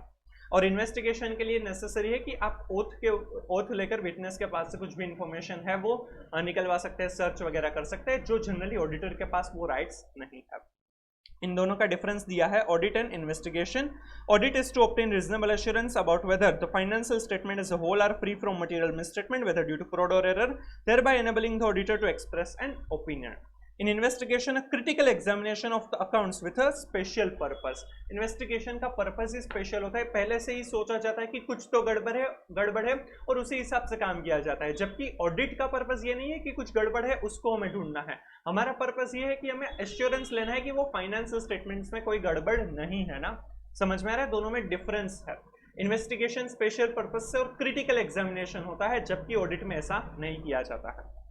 The scope of audit is general and broad. Audit का जो स्कोप है वो जनरल और ब्रॉड है, पूरे ही फाइनेंशियल स्टेटमेंट को चेक करना है, राइट, उसमें जो भी कुछ गलत अगर हो तो बताना है, बट गलत है ऐसा मानकर हम ऑडिट नहीं करते हैं। जबकि investigation, the scope of investigation is specific and narrow. Investigation का स्कोप नैरो और स्पेसिफिक होता है, जैसे कि अगर सेल्स में डाउट है कि सेल्स के पर्सन ने कुछ फ्रॉड किया है, तो इन्वेस्टिगेशन होगा वो सेल्स से ही जुड़ा हुआ होगा, सेल्स के एरिया में ही काम किया जाएगा, जबकि ऑडिट है वो पूरे ही फाइनेंशियल स्टेटमेंट को चेक किया जाता है। तो ऑडिट का स्कोप है वो जनरल एंड ब्रॉड है, जबकि इन्वेस्टिगेशन का स्कोप है वो नैरोअर एंड स्पेसिफिक है। उसके भी एक एग्जांपल है जो टेस्ट और अंडरस्टैंडिंग में दिया था। A huge fire broke out in Noida plant of Katy limited. Plant असेस comprising building, machinery and inventories were insured from branch of a public sector insurance company. Apart from an insurance surveyor who was deputed to us for assessing the loss, the regional office of insurance PSU also appointed a CA for verification of books of accounts or financial records of the company and circumstances surrounding the loss. He was also requested to submit an early report. कोई एक company है जिसमें आग लग गई थी और उनका प्लांट है उसको लॉस हुआ है, राइट। तो उसके लिए इंश्योरेंस कंपनी ने सर्वेयर तो लगाया ही है जो सर्वे करेगा कि कितना लॉस एक्चुअल में हुआ है, बट एक सीए को भी अपॉइंट किया गया है जो बुक्स ऑफ अकाउंट्स वगैरह चेक करेंगे और जो सर्कमस्टांसेस थी आग लगने की वो सारी चीजें देखे कि उसकी फाइनेंशियल स्टेटमेंट में क्या इंपैक्ट होगी, राइट। और उनको अर्ली रिपोर्ट भी चाहिए है इंश्योरेंस कंपनी को। Appointment of CA for verification of books of accounts or financial records and circumstances surrounding the loss is for specific objective to determine genuineness of loss and any issue affecting liability of insurance company. जो यहाँ पर CA को काम दिया गया है वो specific purpose के लिए दिया गया है कि वो जो लॉस है वो जेन्युइन है या नहीं, जो भी लायबिलिटी इंश्योरेंस कंपनी की बनेगी वो सही है या नहीं, उनको पे करना चाहिए या नहीं। It is an investigation and not in nature of audit report. ये इन्वेस्टिगेशन है, ये ऑडिट नहीं है, क्योंकि ऑडिट का स्कोप है वो स्पेसिफिक नहीं होता है, वो जनरल और ब्रॉड होता है, जबकि यहाँ पर स्पेसिफिक पर्पस बन जाएगा कि वो लॉस है वो जेन्युइन है या नहीं, राइट। तो ये इन्वेस्टिगेशन बन जाएगा। क्लियर। तो ये था स्कोप ऑफ ऑडिट। अब है inherent limitations of audit. Audit की कुछ इनहेरेंट लिमिटेशंस है और उसी वजह से ऑडिट जो है वो कभी भी उसमें हम एब्सोल्यूट एश्योरेंस नहीं दे सकते हैं, राइट। तो ऑडिट की कुछ इनहेरेंट लिमिटेशंस है वो हम देखते हैं, 5 इनहेरेंट लिमिटेशंस, और ये इनहेरेंट लिमिटेशंस है वो काफी इंपॉर्टेंट है, इसमें से क्वेश्चन आने के चांसेस है। There are some inbuilt limitations due to which an auditor cannot obtain an absolute assurance that financial statements are free from material misstatement due to fraud or error. As per SA 200, the auditor is not expected and cannot reduce audit risk to zero because of inherent limitations of an audit. Audit risk मतलब कि auditor है वो inappropriate opinion express करे जब financial statements है वो materially मिसस्टेटेड है। Audit risk है उसको कम करना या फिर वो जीरो करना, वो कम करना जरूरी है बट वो कभी भी जीरो नहीं हो सकता, ऐसा एक्सपेक्ट भी नहीं किया जा सकता और वो ऑडिटर कभी भी कर भी नहीं सकता क्योंकि कुछ इनहेरेंट लिमिटेशंस है ऑडिट की, इसीलिए एब्सोल्यूट एश्योरेंस है वो एक्सप्रेस नहीं किया जा सकता। वो लिमिटेशंस है वो यहाँ पर हमें बताई गई है। 5 लिमिटेशंस है। सबसे पहली है nature of financial reporting. Financial reporting जो फाइनेंशियल स्टेटमेंट्स में है उसी में कुछ लिमिटेशंस रहती है क्योंकि उसमें जजमेंट्स आएंगे, एस्टिमेट्स आएंगे, सब्जेक्टिविटी आएगी, तो मैनेजमेंट जो भी डिसीजन लेगा उस वजह से शायद उस फाइनेंशियल स्टेटमेंट में मिसस्टेटमेंट हो सकते हैं, वो डिसीजन गलत हो सकता है, वो जो इंटरप्रिटेशन, जजमेंट, एस्टिमेशन है वो गलत हो सकता है और वो कभी भी ऐसा एब्सोल्युटली प्रूव नहीं किया जा सकता कि जो डिसीजन लिया है, जो भी उसके लिए डिसाइड किया, जो पॉलिसी है या फिर जो एस्टिमेशन है वो एकदम परफेक्ट है, वो ऐसा कभी भी नहीं मान सकते हैं, इसीलिए उसमें मिसस्टेटमेंट होने के चांसेस रहेंगे। और तो और इंटरनल कंट्रोल्स भी होंगे तो वो भी अफेक्ट करेंगे फाइनेंशियल स्टेटमेंट्स को, और वो इंटरनल कंट्रोल्स की भी कुछ इनहेरेंट लिमिटेशंस है, जैसे कि वो कंट्रोल है कोई ओवरराइड कर सकता है मैनेजमेंट या जिसके पास ज्यादा पावर्स है, राइट। वो कंट्रोल्स है वो प्रॉपरली वर्क नहीं कर रहे या फिर उसको किसी ना किसी तरीके से बाईपास करने का रास्ता है, राइट। तो इस इनहेरेंट लिमिटेशंस की वजह से भी, इंटरनल कंट्रोल की इनहेरेंट लिमिटेशन की वजह से भी फाइनेंशियल स्टेटमेंट्स है वो गलत हो सकते हैं और वो ऑडिट की इनहेरेंट लिमिटेशन बन सकता है। Nature of financial reporting. FS involves many judgments by management which are subjective or have a degree of uncertainty which leads to misstatement in financial statement. Subjectivity और अनसर्टेनिटी आएगी, right. जैसे कि provision for bed debts है तो वो subjective हो जाएगा। Also, management design internal controls to avoid misstatements in FS. However, their implementation has their own limitations, which leads to misstatements in financial statements. So, nature of financial reporting में दो चीजें important है, subjectivity in the provisioning और estimation और accounting policy formation, right, और दूसरी internal controls की खुद की limitations, और ये MTP 2 में ये question दिया हुआ है। Then nature of audit procedure. Audit procedure की कुछ ऐसा nature है कि जिस वजह से भी वो इनहेरेंट लिमिटेशंस बन जाएगी, जैसे कि ऑडिट है वो 100% नहीं किया जाता है, वो सैंपल बेसिस पर किया जाता है। प्लस मैनेजमेंट को जो ऑडिटर है वो रिक्वेस्ट कर सकता है कि भाई आप हमें सारी इन्फॉर्मेशन दीजिए, बट मैनेजमेंट है वो इंटेंशनली या अनइंटेंशनली वो सारी इन्फॉर्मेशन प्रोवाइड ना करे, ऐसा कुछ हो सकता है, राइट। प्लस जो जेन्युइननेस ऑफ द डॉक्यूमेंट्स है, फैब्रिकेटेड नहीं है वो देखना, या फिर मैनेजमेंट का फ्रॉड है उनको डिटेक्ट करना डिफिकल्ट हो सकता है, वो एवरी टाइम है वो ऑडिटर डिटेक्ट नहीं कर पाएगा, तो उस वजह से भी फाइनेंशियल स्टेटमेंट्स में मिसस्टेटमेंट हो सकता है। और तो और जो रिलेटेड पार्टी ट्रांजेक्शन है वो ऑलवेज रिस्की होते हैं, तो रिलेटेड पार्टी ट्रांजेक्शन की जेन्युइननेस वो आर्म्स लेंथ प्राइस पर है या नहीं वो हर बार चेक करना, और कितनी रिलेटेड पार्टीज है, क्या सभी डिस्क्लोज की गई है या नहीं, वो सब कुछ देखने में भी लिमिटेशन बन जाएगी। ऑडिटर है वो सारी रिलेटेड पार्टीज को आइडेंटिफाई नहीं कर पाएगा, सारी ही ट्रांजेक्शंस को आइडेंटिफाई नहीं कर पाएगा, और उसी वजह से मिसस्टेटमेंट्स होने के चांसेस रहेंगे, right. There are practical and legal limitations on ability to auditor to obtain evidence. For example, कुछ practical और legal limitations है। Auditor forms his opinion only by testing samples. That is practical limitations. Practically 100% वो verify नहीं कर सकते हैं, right? Sample basis पर audit करेंगे तो वो practical limitation बन जाएगा, और जो samples में select नहीं किया है तो उसमें misstatement हो सकता है। And management may not provide complete information as requested by auditor. Even for that, auditor cannot force to management, it can only be reported. That is legal limitation. Management है वो कुछ इन्फॉर्मेशन प्रोवाइड ना करे तो उसके लिए request कर सकता है, फोर्स नहीं कर सकता है ऑडिटर, और वो मैक्सिमम वो रिपोर्ट किया जा सकता है, तो वो लीगल लिमिटेशन बन जाएगी। प्रैक्टिकल और लीगल लिमिटेशन, प्रैक्टिकल लिमिटेशन का एग्जांपल है सैंपल बेसिस पर ऑडिट किया जाता है, और जो लीगल लिमिटेशन है उसका एग्जांपल है कि मैनेजमेंट के पास से इन्फॉर्मेशन रिक्वेस्ट की जाती है, फोर्स नहीं किया जा सकता। ये इंपॉर्टेंट है क्योंकि एमटीपी जो 1 थी, एमटीपी 1 में क्वेश्चन पूछा था वो लीगल लिमिटेशन और प्रैक्टिकल लिमिटेशन के बारे में ही था, स्पेसिफिकली ये दोनों के बारे में ही आपको ये 2 पॉइंट ही लिखने हैं। Management or part of management may be involved in fraud, sophisticated and carefully organized scheme which may be hard to detect by the auditor. It may produce fabricated documents before auditor to lead him to believe that audit evidence is valid. However, in reality, such documents could be fake or non-genuine.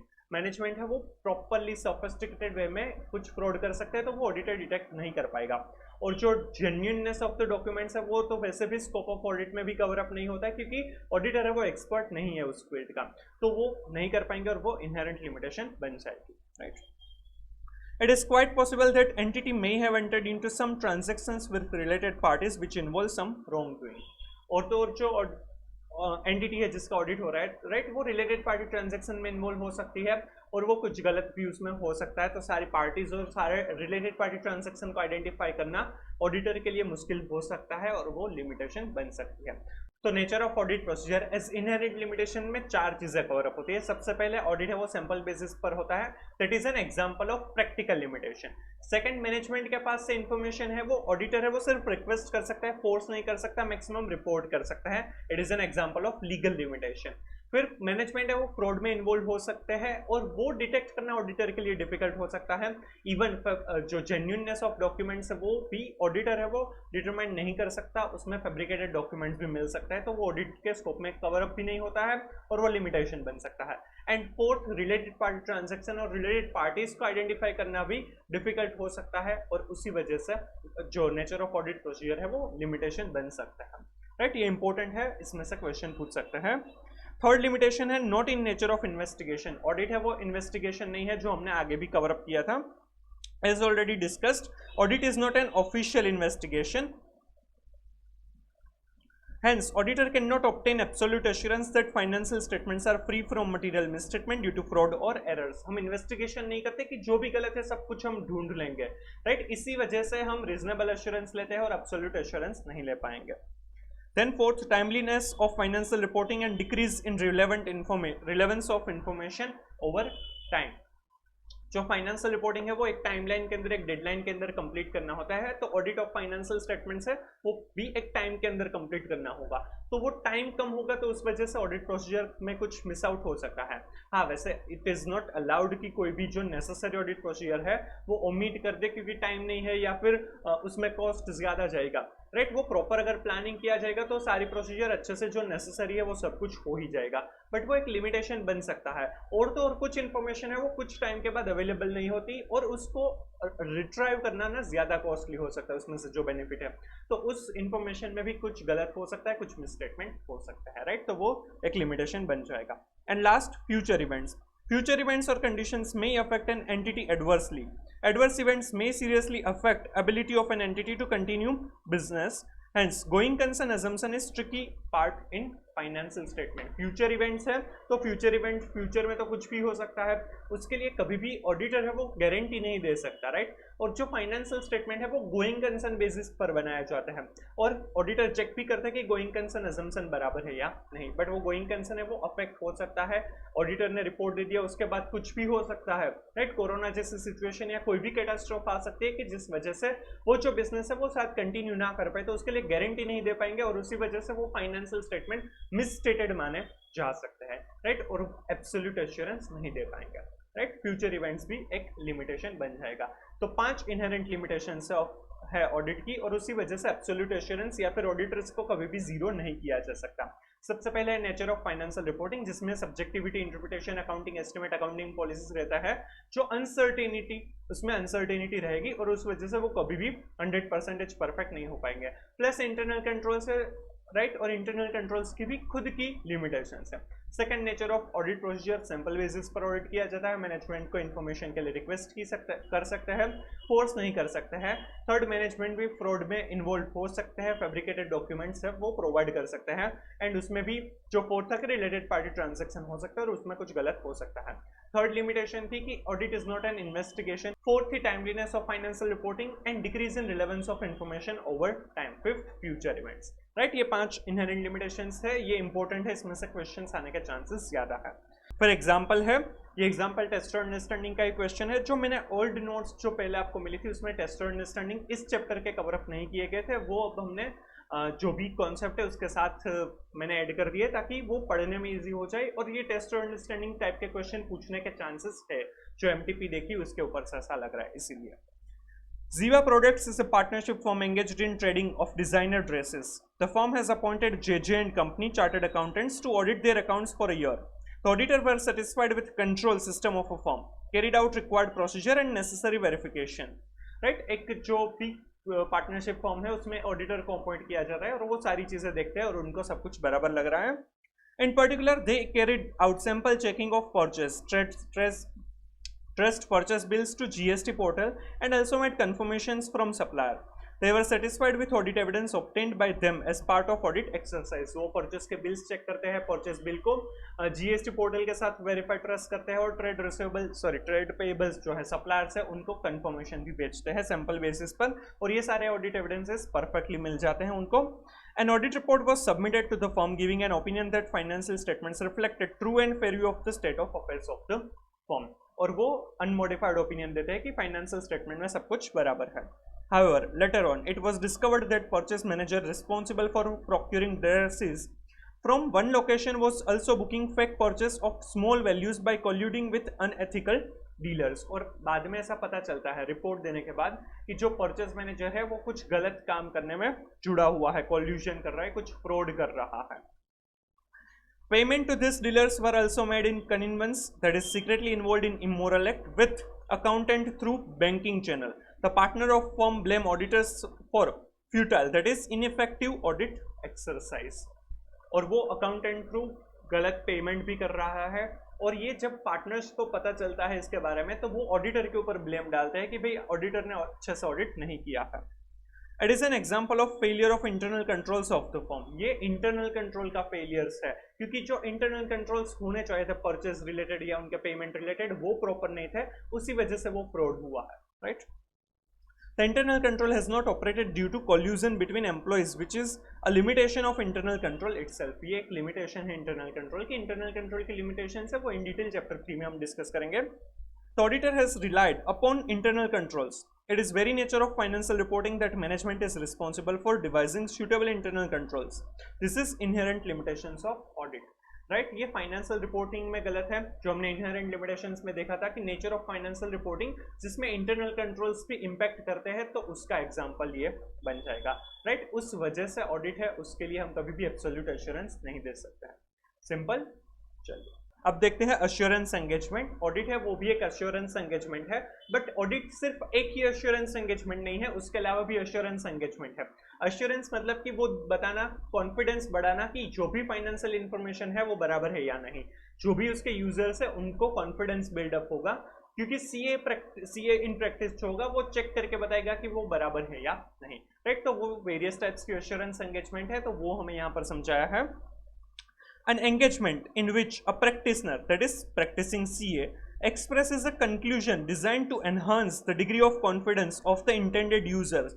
Intended users जो भी financial information का use करने वाला है वो, for example share holders in case of companies other than the responsible party, that is for example BOD management in case of companies, जो responsible है वो फाइनेंशियल इंफॉर्मेशन को प्रेजेंट करने के लिए, प्रिपेयर करने के लिए।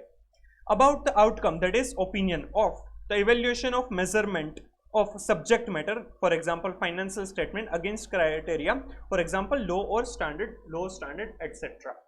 जो भी सीए इन प्रैक्टिस है वो जो भी फाइनेंशियल स्टेटमेंट, फाइनेंशियल इंफॉर्मेशन मतलब कि सब्जेक्ट मैटर है उनको चेक करते हैं अगेंस्ट क्राइटेरिया, जो भी स्टैंडर्ड्स है, लॉ है उसके सामने, राइट। वो बनाया किसने होता है? रिस्पॉन्सिबल पार्टी ने, राइट। वो किसके लिए बनाया है? इंटेंडेड यूजर्स के लिए। तो जो सीए इन प्रैक्टिस है, प्रैक्टिशनर है, वो जो भी सब्जेक्ट मैटर है वो क्राइटेरिया के सामने चेक करते हैं, जो सब्जेक्ट मैटर है रिस्पॉन्सिबल पार्टी ने बनाए हैं for the purpose of intended users, right. और उसके ऊपर अपना ओपिनियन देता है, अपना कंक्लूजन देता है। तो उस चीज को, उस एंगेजमेंट को एश्योरेंस एंगेजमेंट कहा जाता है, राइट। तो ऑडिट है, उस ऑडिट में भी क्या होता है? जो ऑडिटर है that is CA in practice है, वो जो मैनेजमेंट ने फाइनेंशियल स्टेटमेंट्स प्रिपेयर किए हैं, right, for share holders, for banker, for government etcetera, right, उसको चेक करते हैं। किसके हिसाब से चेक करते हैं? अकाउंटिंग स्टैंडर्ड है या फिर लो कंपनीज एक्ट 2013 एप्लीकेबल है तो वो, शेड्यूल 3 है तो वो, उसके सामने उसके साथ वो चेक करते हैं कि वो बराबर है या नहीं, और उसके ऊपर अपना ओपिनियन देते हैं, ऑडिट रिपोर्ट देते हैं। तो वो क्या है? एश्योरेंस एंगेजमेंट बन जाता है, राइट। तो ये एश्योरेंस एंगेजमेंट है। It means that the practitioner gives an opinion about specific information due to which users of information are able to make confident decision, knowing well that chance of information being incorrect is diminished. इससे क्या होगा कि auditor या फिर CA in practice है, उन्होंने check किया कि वो फाइनेंशियल इंफॉर्मेशन बराबर है या नहीं, उस वजह से जो इंटेंडेड यूजर्स है उनका उस इंफॉर्मेशन के ऊपर कॉन्फिडेंस है वो बढ़ जाएगा, क्योंकि जो मैनेजमेंट है वो खुद तो ऐसा ही बताएगा कि ये जो इंफॉर्मेशन है वो सही है, राइट। पर अगर वो थर्ड पार्टी इंडिपेंडेंटली चेक करके बताएंगे कि ये इंफॉर्मेशन सही है, तो जो इंटेंडेड यूजर्स है उनको ज्यादा कॉन्फिडेंस आएगा। बैंक में अगर लोन लेने जाना है तो मैनेजमेंट खुद बताएगी कि भाई ये फाइनेंशियल स्टेटमेंट है, हमारी इतनी लिक्विडिटी है, हमारे पास इतनी एसेट्स है, तो उसके ऊपर ट्रस्ट बैंक शायद सीधा नहीं कर पाएगी। बट अगर वो ऑडिटर ने ऑडिट किया है, उसके ऊपर सर्टिफिकेशन कुछ दिया हुआ है, तो बैंकर जो है वो इजीली ट्रस्ट कर पाएंगे और उनका कॉन्फिडेंस बढ़ जाएगा। तो ये एश्योरेंस एंगेजमेंट बनेगी, राइट। इसके एलिमेंट्स दिए हुए हैं, जो हमने डेफिनेशन मीनिंग समझा है उसी के बेसिस पर यहाँ पर एलिमेंट्स है उसके। सबसे पहले 3 पार्टी रिलेशनशिप, इसमें 3 पार्टीज कवर अप होती है। Practitioner, CA in practice, responsible party जो फाइनेंशियल इंफॉर्मेशन को बनाती है जैसे कि मैनेजमेंट, और इंटेंडेड यूजर्स जो इनका यूज करते हैं। Practitioner is a person who provides the assurance. The term practitioner is a broader than auditor. Auditor है वो सिर्फ ऑडिट करता है, जबकि practitioner है वो ऑडिट और दूसरे टाइप की assurance engagement सर्विसेज भी प्रोवाइड कर सकते हैं। A responsible party is the party responsible for preparation of subject matter, for example BOD, management in case of companies, etc. Intended users are the persons for whom an assurance report is prepared. These persons may use the report in making decisions, for example shareholders in the case of companies. Simple. Second element है an appropriate subject matter, तो financial statement उसका example हो सकता है। It refers to the information to be examined by the practitioner, for example financial statement, right? जो भी subject matter है जो practitioner है वो check करते हैं। Suitable criteria, this refers to the benchmark used to evaluate the subject matter like standards, guidance, law, rules and regulations. Simple, जिसके सामने वो जो भी इंफॉर्मेशन है, सब्जेक्ट मैटर है, उनको चेक किया जाता है। सफिशिएंट एप्रोप्रिएट एविडेंसेस, एविडेंसेस लेने जरूरी है, तभी हम चेक कर पाएंगे कि वो फाइनेंशियल इंफॉर्मेशन बराबर है या नहीं। जैसे ऑडिट में सफिशिएंट एप्रोप्रिएट ऑडिट एविडेंस होते हैं, वैसे ही सारी ही एश्योरेंस एंगेजमेंट में सफिशिएंट एप्रोप्रिएट एविडेंसेस नेसेसरी है। The practitioner performs an assurance engagement to obtain sufficient appropriate evidence. It is on the basis of evidence that conclusions are arrived and opinion is formed by the auditor. यहाँ पर auditor नहीं लिखना चाहिए, actual में practitioner लिखना चाहिए, but ठीक है। And a written assurance report is in appropriate form. A written report is provided containing conclusion that conveys the assurance about the subject matter. और एक रिपोर्ट रिटर्न में होना चाहिए कि जो सब्जेक्ट मैटर है उनके ऊपर ओपिनियन कंक्लूजन जो भी है प्रैक्टिशनर का वो मेंशन करना होगा। तो 5 एलिमेंट्स है अश्योरेंस एंगेजमेंट के। 3 पार्टी रिलेशनशिप है, उसमें कौन कौन होता है, सी इन प्रैक्टिस, रिस्पॉन्सिबल पार्टी और इंटेंडेड यूजर। दूसरा एलिमेंट है कि सब्जेक्ट मैटर होनी चाहिए, राइट, अप्रोप्रिएट सब्जेक्ट मैटर जैसे कि financial statement. Third, suitable criteria जैसे कि law, standards, guidance, rules, regulations etcetera. Fourth, sufficient appropriate evidences necessary होंगे और उसके बेसिस पर ओपिनियन दे पाएंगे, राइट। सफिशिएंसी मतलब कि क्वांटिटी ऑफ द एविडेंस और अप्रोप्रिएटनेस मतलब कि quality of the evidence, right. And fifth element है कि रिटर्न रिपोर्ट देना होगा, राइट। तो ये 5 एलिमेंट्स है, इसमें से क्वेश्चन पूछ सकते हैं। ये ओल्ड कोर्स में नहीं था अश्योरेंस एंगेजमेंट के बारे में, न्यू कोर्स में ही दिया हुआ है, राइट। फिर है types of assurance engagement along with engagement standards.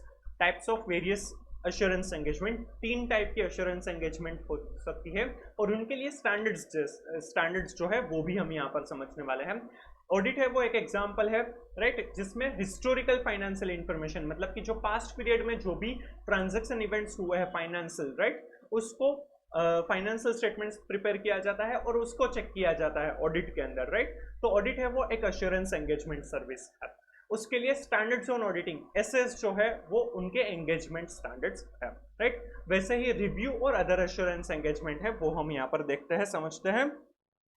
Audit, reasonable assurance engagement of historical financial information. Reasonable assurance मतलब कि हाई लेवल ऑफ एश्योरेंस है, right. Standards on auditing SAs are applicable, right. Review जो है वो limited assurance engagement है, audit से उसमें कम प्रोसीजर्स की जाती है, उसमें कम एश्योरेंस लिया जाता है। Limited assurance engagement of historical financial information, उसमें भी हिस्टोरिकल फाइनेंशियल इंफॉर्मेशन ही चेक की जाती है बट वो ऑडिट से कम लेवल पर उनका एश्योरेंस लिया जाता है, राइट। रिव्यू, ये जो लिमिटेड एश्योरेंस एंगेजमेंट है उसमें रीजनेबल एश्योरेंस नहीं लिया जाता बट लिमिटेड एश्योरेंस लिया जाता है। जो मॉडरेट लेवल ऑफ एश्योरेंस है वो हाई लेवल ऑफ एश्योरेंस नहीं है। जो लिस्टेड कंपनी से उसमें रिव्यू करवाना जरूरी है, क्वार्टरली रिव्यू किया जाता है। ऑडिट है वो एवरी ईयर एंड पर फाइनेंशियल स्टेटमेंट्स का ऑडिट किया जाता है। दोनों में ही हिस्टोरिकल फाइनेंशियल इंफॉर्मेशन चेक की जाती है और उसके लिए है standards on review engagement, SREs are applicable. Audit के लिए है standards on auditing SAs, review के लिए है standards on review engagement SREs. और आरटीपी May 24 में ये स्टैंडर्ड्स ऑन ऑडिटिंग और एसआरईज क्या है वो और उनके एग्जांपल्स पूछे थे बट एग्जांपल्स इतने इंपॉर्टेंट नहीं है। स्टैंडर्ड्स ऑन ऑडिटिंग के एग्जांपल्स तो आप ऑडिट पढ़ेंगे तो आपको पता चल जाएंगे बट एसआरईज आपके कोर्स में नहीं है तो उनके एग्जांपल्स याद रखना जरूरी नहीं है। Assurance engagement dealing with matters other than historical financial information. Historical financial information के अलावा जो इंफॉर्मेशन है उसके ऊपर के एश्योरेंस के लिए भी एंगेजमेंट है, जिसमें प्रोस्पेक्टिव फाइनेंशियल इंफॉर्मेशन मतलब कि जो फ्यूचर में फाइनेंशियल इंफॉर्मेशन हो सकती है उसको एश्योरेंस, उसके ऊपर एश्योरेंस देते हैं प्रैक्टिशनर, राइट। जैसे कि कोई फोरकास्ट है, बजट्स वगैरह है, राइट, क्योंकि जो वैल्यूएशन वगैरह होता है या फिर कोई इन्वेस्टमेंट्स लेना है तो उसके लिए फ्यूचर के जो प्रोजेक्शंस है उसको भी चेक करना जरूरी है, राइट। आपने शार्क टैंक वगैरह देखा होगा तो उसमें भी ये जो वैल्यूएशन के बेसिस पर कि फ्यूचर में कितना टर्नओवर होगा, राइट, तो उसके लिए जो होता है वो क्या होता है कि प्रोस्पेक्टिव फाइनेंशियल इंफॉर्मेशन होती है और वो भी जनरली सीए इन प्रैक्टिस है वो अप्रूव करके देते हैं, तभी जो थर्ड पर्सन है उनको उसके ऊपर रिलायंस मिलेगा, राइट। इवन बैंक लोन में भी ऐसा हो सकता है, इवन प्रोस्पेक्टस जो इश्यू करते हैं कोई भी कंपनीज है, right, at the time of inviting share application, right, तो उसमें भी प्रोस्पेक्टस में भी प्रोस्पेक्टिव फाइनेंशियल इंफॉर्मेशन होती है तो वो भी सी इन प्रैक्टिस को अप्रूव करवाना जरूरी है, एश्योरेंस उसके ऊपर भी देना जरूरी है। और तो और जो इंटरनल कंट्रोल है वो ऑपरेटिंग इफेक्टिव है या नहीं उसके लिए भी अलग से एश्योरेंस एंगेजमेंट हो सकती है, तो वो इसके एग्जांपल्स है।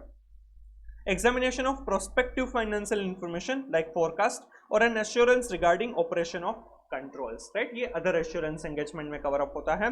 It provides moderate level of assurance, यहाँ पर भी reasonable assurance, high level of assurance नहीं मिलेगा, यहाँ पर भी मॉडरेट लेवल ऑफ एश्योरेंस ही मिलेगा। वो क्यों, वो हम आगे समझने वाले हैं। Standards on assurance engagement SAEs are applicable, right. Standards on auditing है वो ऑडिट में, स्टैंडर्ड्स ऑन रिव्यू एंगेजमेंट है वो रिव्यू के लिए और standard on assurance engagement SIs है वो अदर एश्योरेंस एंगेजमेंट के लिए एप्लीकेबल होंगे, राइट। तो ये 3 टाइप की एश्योरेंस एंगेजमेंट सर्विसेज हो सकती है, ऑडिट, रिव्यू और assurance engagement other than historical financial information. Clear, चलिए फिर रीजनेबल एश्योरेंस और लिमिटेड एश्योरेंस एंगेजमेंट का डिफरेंस दिया हुआ है।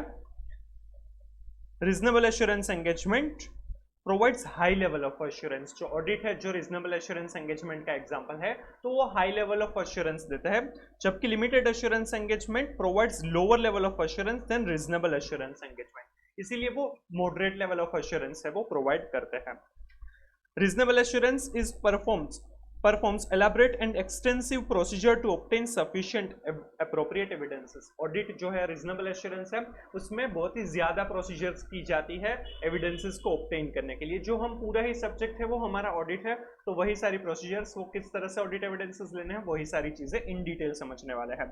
जबकि लिमिटेड एश्योरेंस में performs fewer procedure as compare to reasonable assurance engagement, but limited assurance है उसमें कम प्रोसीजर्स की जाती है। फॉर एग्जांपल, इन्वेंटरी का फिजिकल वेरिफिकेशन है वो ऑडिट में किया जाता है, रीजनेबल एश्योरेंस में किया जाता है, बट वो जनरली लिमिटेड एश्योरेंस एंगेजमेंट में नहीं किया जाता। इवन डेटर्स क्रेडिटर्स के कंफर्मेशन है वो रीजनेबल एश्योरेंस एंगेजमेंट में ऑडिट में हो सकता है, बट लिमिटेड एश्योरेंस एंगेजमेंट में वो जनरली नहीं परफॉर्म किया जाता। बट बैंक बैलेंस कंफर्मेशन या उनका स्टेटमेंट है वो दोनों में ही किया जाता है, क्योंकि बैंक है वो इंपॉर्टेंट लाइन आइटम है of the financial statement. Even purchase cell का जो सैंपल बेसिस पर वाउचिंग करते हैं वो ऑडिट में रीजनेबल एश्योरेंस में ज्यादा होता है कंपैरेटिवली, और जनरली लिमिटेड एश्योरेंस में नहीं किया जाता, या फिर किया जाता है तो भी वो बहुत ही कम पार्ट होता है, राइट। तो ये दोनों डिफरेंस रहेंगे। इस तरह से एक्सटेंडिव प्रोसीजर होती है रीजनेबल एश्योरेंस में, जबकि लिमिटेड एश्योरेंस में प्योर प्रोसीजर्स होती है। It draws Then reasonable assurance draws reasonable conclusion on the basis of sufficient appropriate evidence, while limited assurance involves obtaining sufficient appropriate evidence to draw limited conclusion। reasonable assurance में reasonable conclusion जो हमें obtain करना है, जबकि limited जो भी assurance engagement है उसमें limited conclusion draw किया जाएगा from sufficient appropriate evidences। Example of reasonable assurance engagement is an audit, while limited assurance engagement का example है review engagement, right? तो ये difference दिया हुआ है। reasonable assurance है वो high level of assurance है, जबकि limited assurance है वो lower level of assurance than reasonable assurance है, that is moderate level of assurance। Reasonable assurance engagement होगी तो उसमें एक्सटेंसिव और एलेबरेट प्रोसीजर्स की जाएगी to obtain sufficient appropriate evidence, while in limited assurance है वो प्योर प्रोसीजर्स की जाएगी। रीजनेबल एश्योरेंस है तो उसमें रीजनेबल कंक्लूजन लेने के लिए सफिशिएंट एप्रोप्रिएट एविडेंसेस लिए जाएंगे, जबकि लिमिटेड अश्योरेंस एंगेजमेंट है तो उसमें लिमिटेड कंक्लूजन के लिए एविडेंसेस लिए जाएंगे। Audit is an example of reasonable assurance engagement and limited assurance का एग्जांपल है रिव्यू, राइट। ये इंपॉर्टेंट है, ये आपको मॉड्यूल में भी दिया हुआ है, तो ये डिफरेंस आपको पूछ सकते हैं। और लिमिटेड एश्योरेंस के बारे में क्वेश्चन था MTP 2 में, राइट, जिसमें ये फीचर्स के बारे में था, इसका कोई डिफरेंस वगैरह नहीं पूछा था, बट लिमिटेड एश्योरेंस एंगेजमेंट क्या है उसके बारे में कुछ चीजें थी, तो उसके जो आंसर है उसके लिए ये जो टेबल दिया है ये इंपॉर्टेंट है, राइट। एग्जाम्पल है, the management of exotic tours and travels limited request its auditor Raja and company to provide an assurance report on the financial information for first quarter of a year by skipping required detailed procedure. जो एक company है, right, उन्होंने जो CA in practice है उनके पास से एक report मांगा जिसमें कि आप पूरी इन डिटेल प्रोसीजर नहीं करनी है, राइट, थोड़ी सी प्रोसीजर्स करके उनको रिपोर्ट चाहिए, और वो क्वार्टर के लिए है। ये किसका एग्जांपल है? ये लिमिटेड एश्योरेंस एंगेजमेंट, ये रिव्यू का एग्जांपल दिया हुआ है, इसमें भी सफिशिएंट एप्रोप्रिएट एविडेंसेस चाहिए होंगे। Such report would be in nature of review, however auditors would have to obtain sufficient appropriate evidences. Simple, यहाँ पर एक्चुअल में ऑडिटर्स की जगह पर CA in practice word use होना चाहिए। अब यहाँ पर हमें हिस्टोरिकल फाइनेंशियल इंफॉर्मेशन और प्रोस्पेक्टिव फाइनेंशियल इंफॉर्मेशन का डिफरेंस दिया हुआ है, right. Historical financial information expressed in financial terms of an entity about economic events, conditions or circumstances occurring in past periods। जो past period में हुआ है वो फाइनेंशियल इंफॉर्मेशन होगी, तो वो हिस्टोरिकल फाइनेंशियल इंफॉर्मेशन मानी जाएगी। और वो ऑडिट और रिव्यू जो होता है वो हिस्टोरिकल फाइनेंशियल इंफॉर्मेशन का किया जाता है। Prospective financial information based on assumptions about events that may occur in the future and possible actions by an entity। तो प्रोस्पेक्टिव फाइनेंशियल इंफॉर्मेशन है वो फ्यूचर में क्या इवेंट्स हो सकते हैं और उसके लिए एंटिटी है वो क्या एक्शंस लेने वाली है, वो जो फाइनेंशियल इंफॉर्मेशन है वो प्रोस्पेक्टिव फाइनेंशियल इंफॉर्मेशन है। It can be in the form of forecast और प्रोजेक्शंस और कॉम्बिनेशन ऑफ बोथ। इसमें फोरकास्ट या प्रोजेक्शन होगा, फ्यूचर में कितना सेल्स होगा, राइट, कितना नेटवर्थ हो सकती है, कैपिटल कितने, प्रॉफिट कितना हो सकता है, तो वो सारी चीजें प्रोस्पेक्टिव फाइनेंशियल इंफॉर्मेशन में कवर अप होती है। Historical financial information is rooted in past events which have already occurred, जो पास्ट में ऑलरेडी हो चुका है वो हिस्टोरिकल फाइनेंशियल इंफॉर्मेशन है। While prospective financial information is related to future events, जो फ्यूचर में होने वाला है वो प्रोस्पेक्टिव फाइनेंशियल इंफॉर्मेशन होगी, राइट। ये जो डिफरेंस है, डिफरेंस के वाइज भी इंपॉर्टेंट है और इसका इंडिविजुअल मीनिंग भी इंपॉर्टेंट है क्योंकि वो भी इंडिविजुअली पूछ सकते हैं, राइट। और जो प्रोस्पेक्टिव फाइनेंशियल इंफॉर्मेशन के लिए है वो assurance engagement other than on historical financial information वो की जाती है, जिसमें स्टैंडर्ड जोन अश्योरेंस एंगेजमेंट है वो एप्लीकेबल हो गया। इन अश्योरेंस रिपोर्ट्स जो other than historical financial information के लिए है, मतलब कि प्रोस्पेक्टिव फाइनेंशियल इंफॉर्मेशन या इंटरनल कंट्रोल के लिए, और यहाँ पर स्पेसिफिकली प्रोस्पेक्टिव फाइनेंशियल इंफॉर्मेशन के लिए क्या होगा उसके लिए समझाया है। In assurance reports involving prospective financial information, the practitioner obtains sufficient appropriate evidences. हम प्रोस्पेक्टिव फाइनेंशियल इंफॉर्मेशन में जो एश्योरेंस एंगेजमेंट होगी तो उसके लिए हम क्या प्रोसीजर्स करेंगे, किस तरह से सफिशिएंट अप्रोप्रिएट एविडेंसेस लेंगे। To the effect that management's assumption on which the prospective financial information is based are not unreasonable. हमें जो देखना होगा कि जो अजम्पशंस लिए है, क्योंकि प्रोस्पेक्टिव फाइनेंशियल इंफॉर्मेशन जो भी फॉर्म की होगी तो वो एक्चुअल में तो हुई नहीं है, तो उसके लिए स्पेसिफिकली कंक्लूसिव एविडेंस नहीं होंगे, बट उसमें अजम्पशंस लेकर कुछ इंफॉर्मेशन बनाई गई होगी तो वो अजम्पशंस है वो अनरीजनेबल नहीं है, वो हमें देखना होगा। The prospective financial information is properly prepared on the basis of assumptions. ये देखना होगा कि assumptions के बेसिस पर वो properly वो financial information है वो prepare की गई है, and it is properly presented and all material assumptions are adequately disclosed. वो इन्फॉर्मेशन प्रॉपर्ली प्रेजेंट भी की गई है और assumptions भी प्रॉपर्ली डिस्क्लोज किए गए हैं, राइट। तो तीन चीजें यहाँ पर कवर अप होती है, एक तो assumptions अनरीजनेबल नहीं है वो देखना है, सेकंड हमें एविडेंस लेना है कि जो assumptions के बेसिस पर प्रॉपर्ली इन्फॉर्मेशन प्रिपेयर की गई है या नहीं, एंड थर्ड प्रॉपर्ली प्रेजेंट की है या नहीं, और वो जो assumptions है वो प्रॉपर्ली डिस्क्लोज किए हैं या नहीं। ये भी इंपॉर्टेंट है, ये भी आपको अलग से क्वेश्चन पूछ सकते हैं कि प्रोस्पेक्टिव फाइनेंशियल इंफॉर्मेशन के लिए हम क्या प्रोसीजर करेंगे, क्या किस चीज के लिए हमें सफिशिएंट अप्रोप्रिएट एविडेंसेस चाहिए होंगे।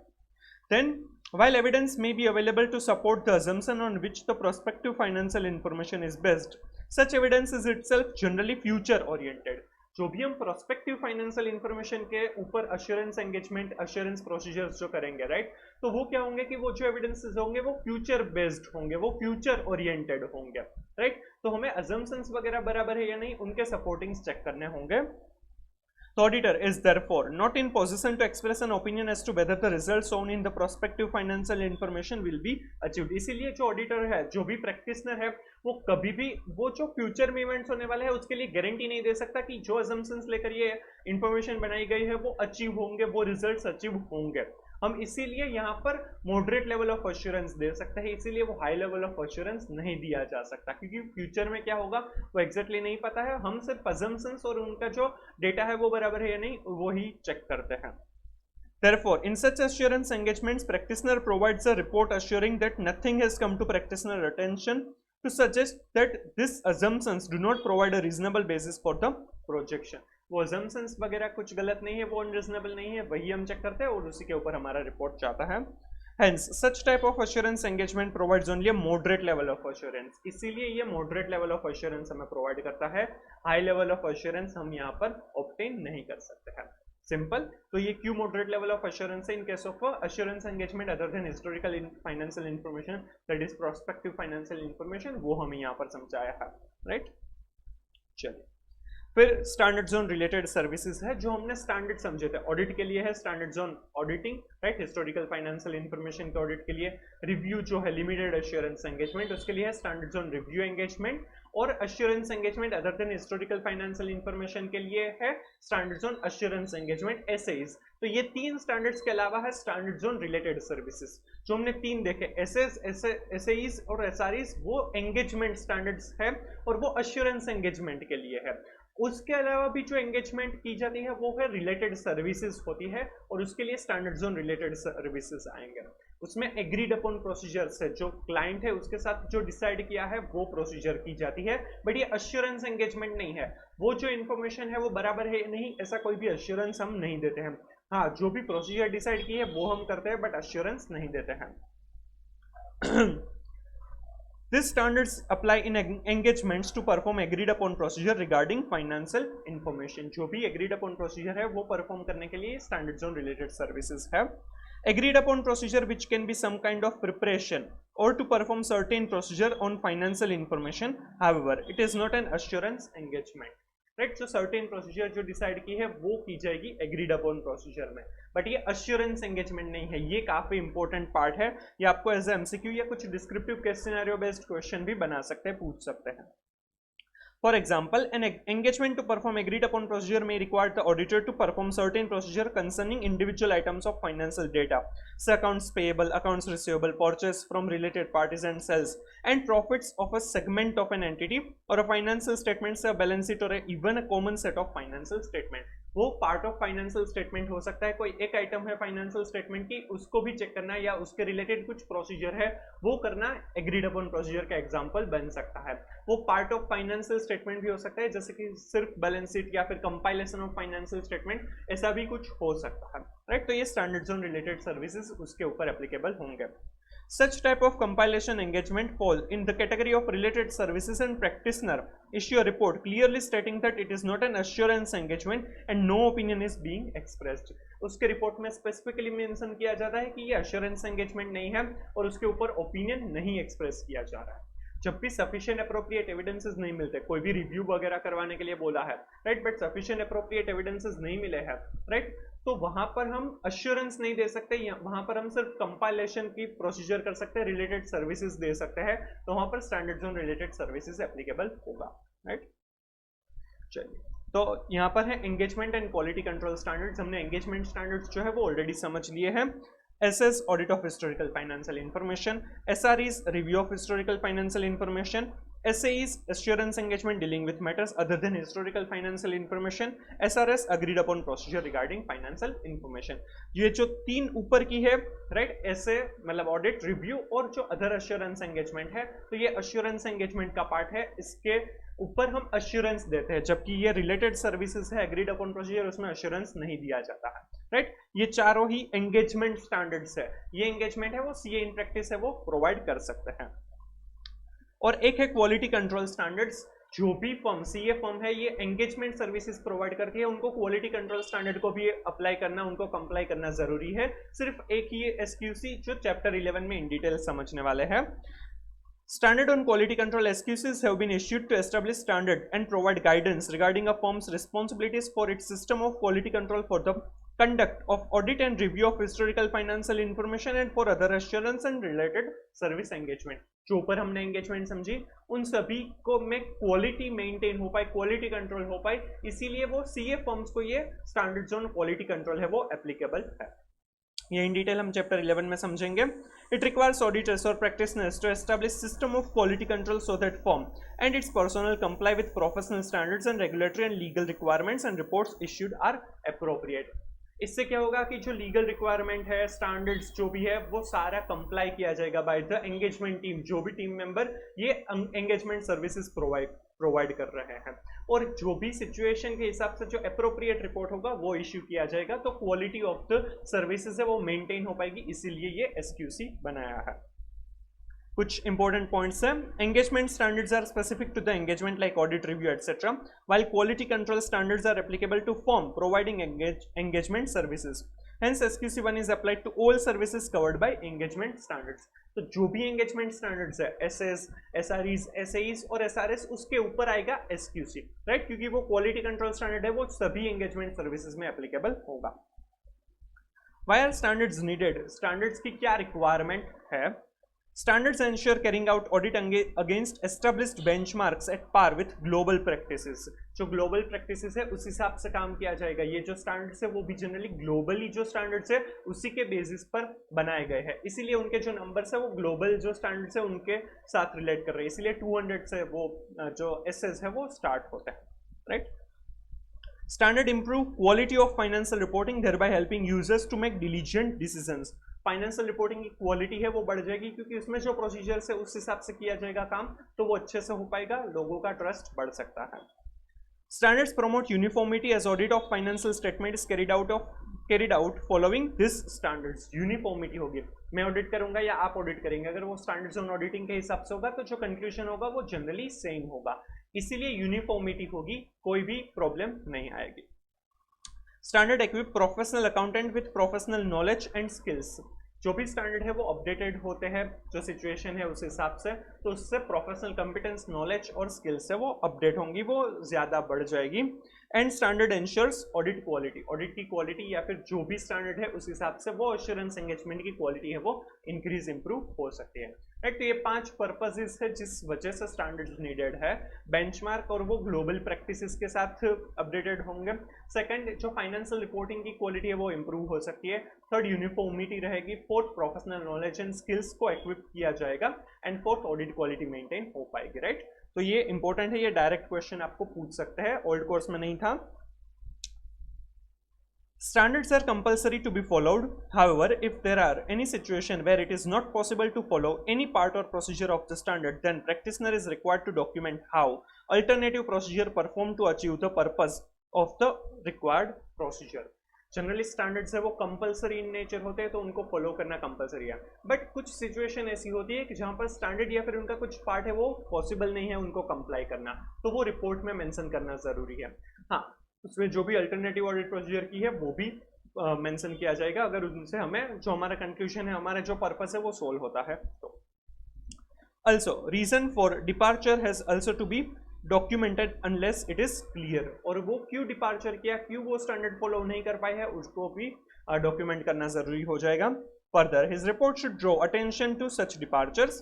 It is also to be noted that a mere disclosure in the report does not absolve a professional accountant from complying with applicable standards. Right, और सिर्फ स्टैंडर्ड जो कंप्लाई करना जरूरी था वो नहीं किया है, वो सिर्फ रिपोर्ट में बता दिया, उनसे वो स्टैंडर्ड का कंप्लाई करने की रिस्पॉन्सिबिलिटी है वो कम नहीं हो जाएगी, खत्म नहीं हो जाएगी। स्टैंडर्ड को हो सके तब तक आपको कंप्लाई करना ही है। कोई भी ऐसे रेयर सर्कमस्टांसेस है तो आप वो कंप्लाई नहीं कर पा रहे हैं, तो वो क्यों है वो आपको रिपोर्ट में मेंशन करना होगा, और वो डिपार्चर है वो भी आपको मेंशन करना होगा। राइट, एग्जाम्पल है इसके related, CAP Babu is conducting audit of financial information statement of Quick Buy Private Limited. He was not able to obtain external confirmation from certain debtors due to practical difficulties and peculiar circumstances. ये जो auditor है वो external confirmation है वो नहीं ले पा रहा है फ्रॉम द डेटर्स, कुछ ऐसा प्रैक्टिकल लिमिटेशन है उस वजह से। However, such procedure is mandated under one standard zone auditing, but ये एक ऐसे के हिसाब से ये कंपलसरी है। राइट, ऐसे 505 एक्सटर्नल कंफर्मेशन में ये दिया है जो हम चैप्टर 4 में समझेंगे। Unable to obtain external confirmation from this debtors, he relied upon sales details of this parties, e-invoices, e-pay bills, and also trust payments from this parties in bank account of the company. But उन्होंने क्या किया कि sales bills जो है, invoices है, ई-पे bills है, right, उनका payment आया है, वो सब कुछ सारी चीजें चेक कर ली उन्होंने। He was reasonably satisfied with audit evidences obtained, और वो सारे एविडेंसेस के हिसाब से वो सेटिस्फाइड भी है कि सब कुछ वो डेटर्स वगैरह जो है वो बराबर है। He is required to document how alternative procedure performed to achieve the purpose of required procedure. Reasons for departure has to be documented unless it is clear. His report should draw attention to such departure. But वहाँ पर जो external confirmation की procedure नहीं की है, जो standard zone auditing के हिसाब से कंपलसरी थी, तो वो सिर्फ रिपोर्ट में मेंशन करना होगा, और अल्टरनेटिव ऑडिट प्रोसीजर क्या की है वो भी मेंशन करना होगा। राइट, ये भी टेस्ट और अंडरस्टैंडिंग का ही क्वेश्चन है।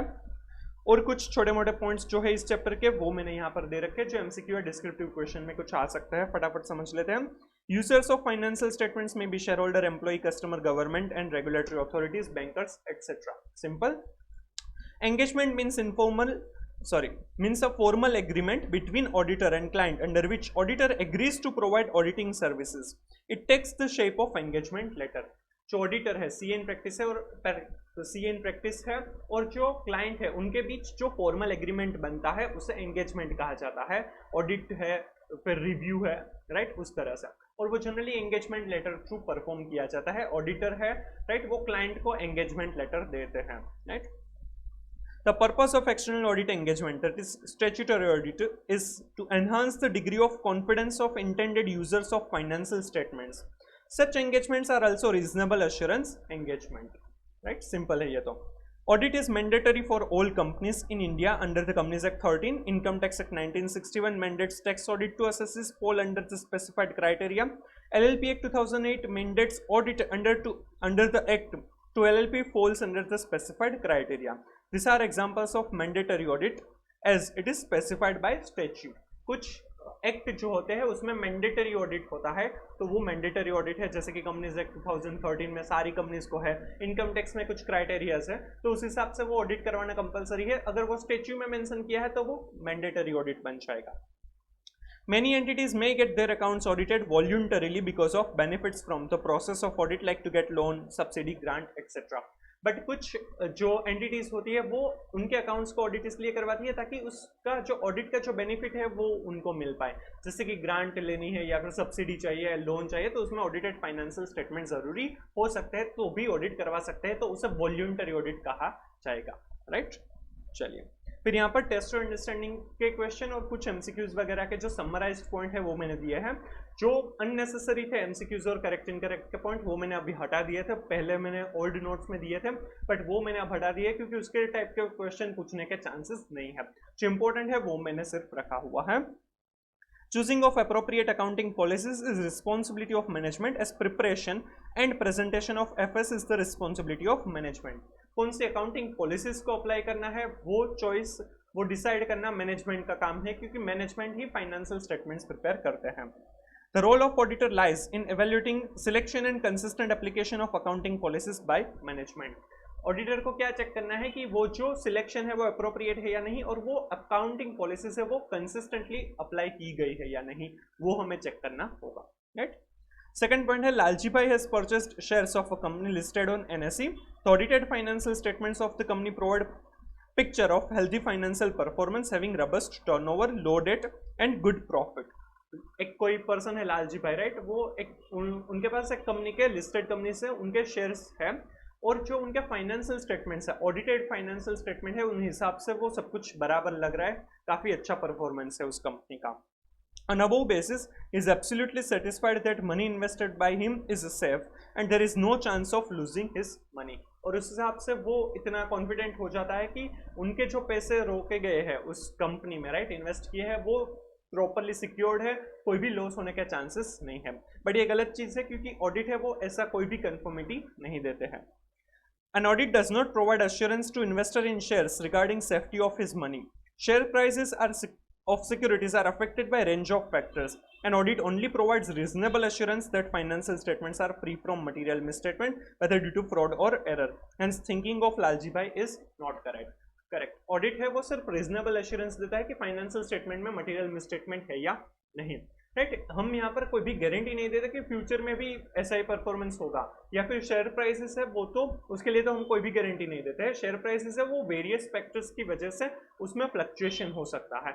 ऑडिटेड फाइनेंशियल स्टेटमेंट से वो कोई गारंटी नहीं मिलती कि शेयर प्राइसेस है वो बढ़ेंगे या फिर उसमें कोई भी लॉस नहीं होगा, राइट। तो लालजी भाई का थिंकिंग है वो गलत है। ये भी एक टेस्ट और अंडरस्टैंडिंग का ही क्वेश्चन है, राइट। होप आपको ये पूरा ही समझ में आ गया होगा। तो ये था हमारा chapter 1 nature, objective and scope of audit, जिसमें हमने meaning of audit, types of audit, opinion, जो चैप्टर 8 कवर अप है, बट यहाँ पर समझना जरूरी था। Objective of the auditor as per SA 200, फिर स्कोप ऑफ ऑडिट है, इनहेरेंट लिमिटेशंस क्या थी, अश्योरेंस एंगेजमेंट क्या है, एंगेजमेंट स्टैंडर्ड्स और क्वालिटी कंट्रोल स्टैंडर्ड्स, ये हमने पूरा यहाँ पर समझ लिया है। होप आपको ये पूरा ही चैप्टर है वो अच्छे से समझ में भी आ गया होगा, याद भी रह गया होगा। इंपॉर्टेंट है, इसमें से 4 to 6 मार्क्स के क्वेश्चन आ सकते हैं। क्लियर? तो चलिए अब हम नेक्स्ट वीडियो में चैप्टर 11 के बारे में समझेंगे और उसको रिवाइज करेंगे फटाफट।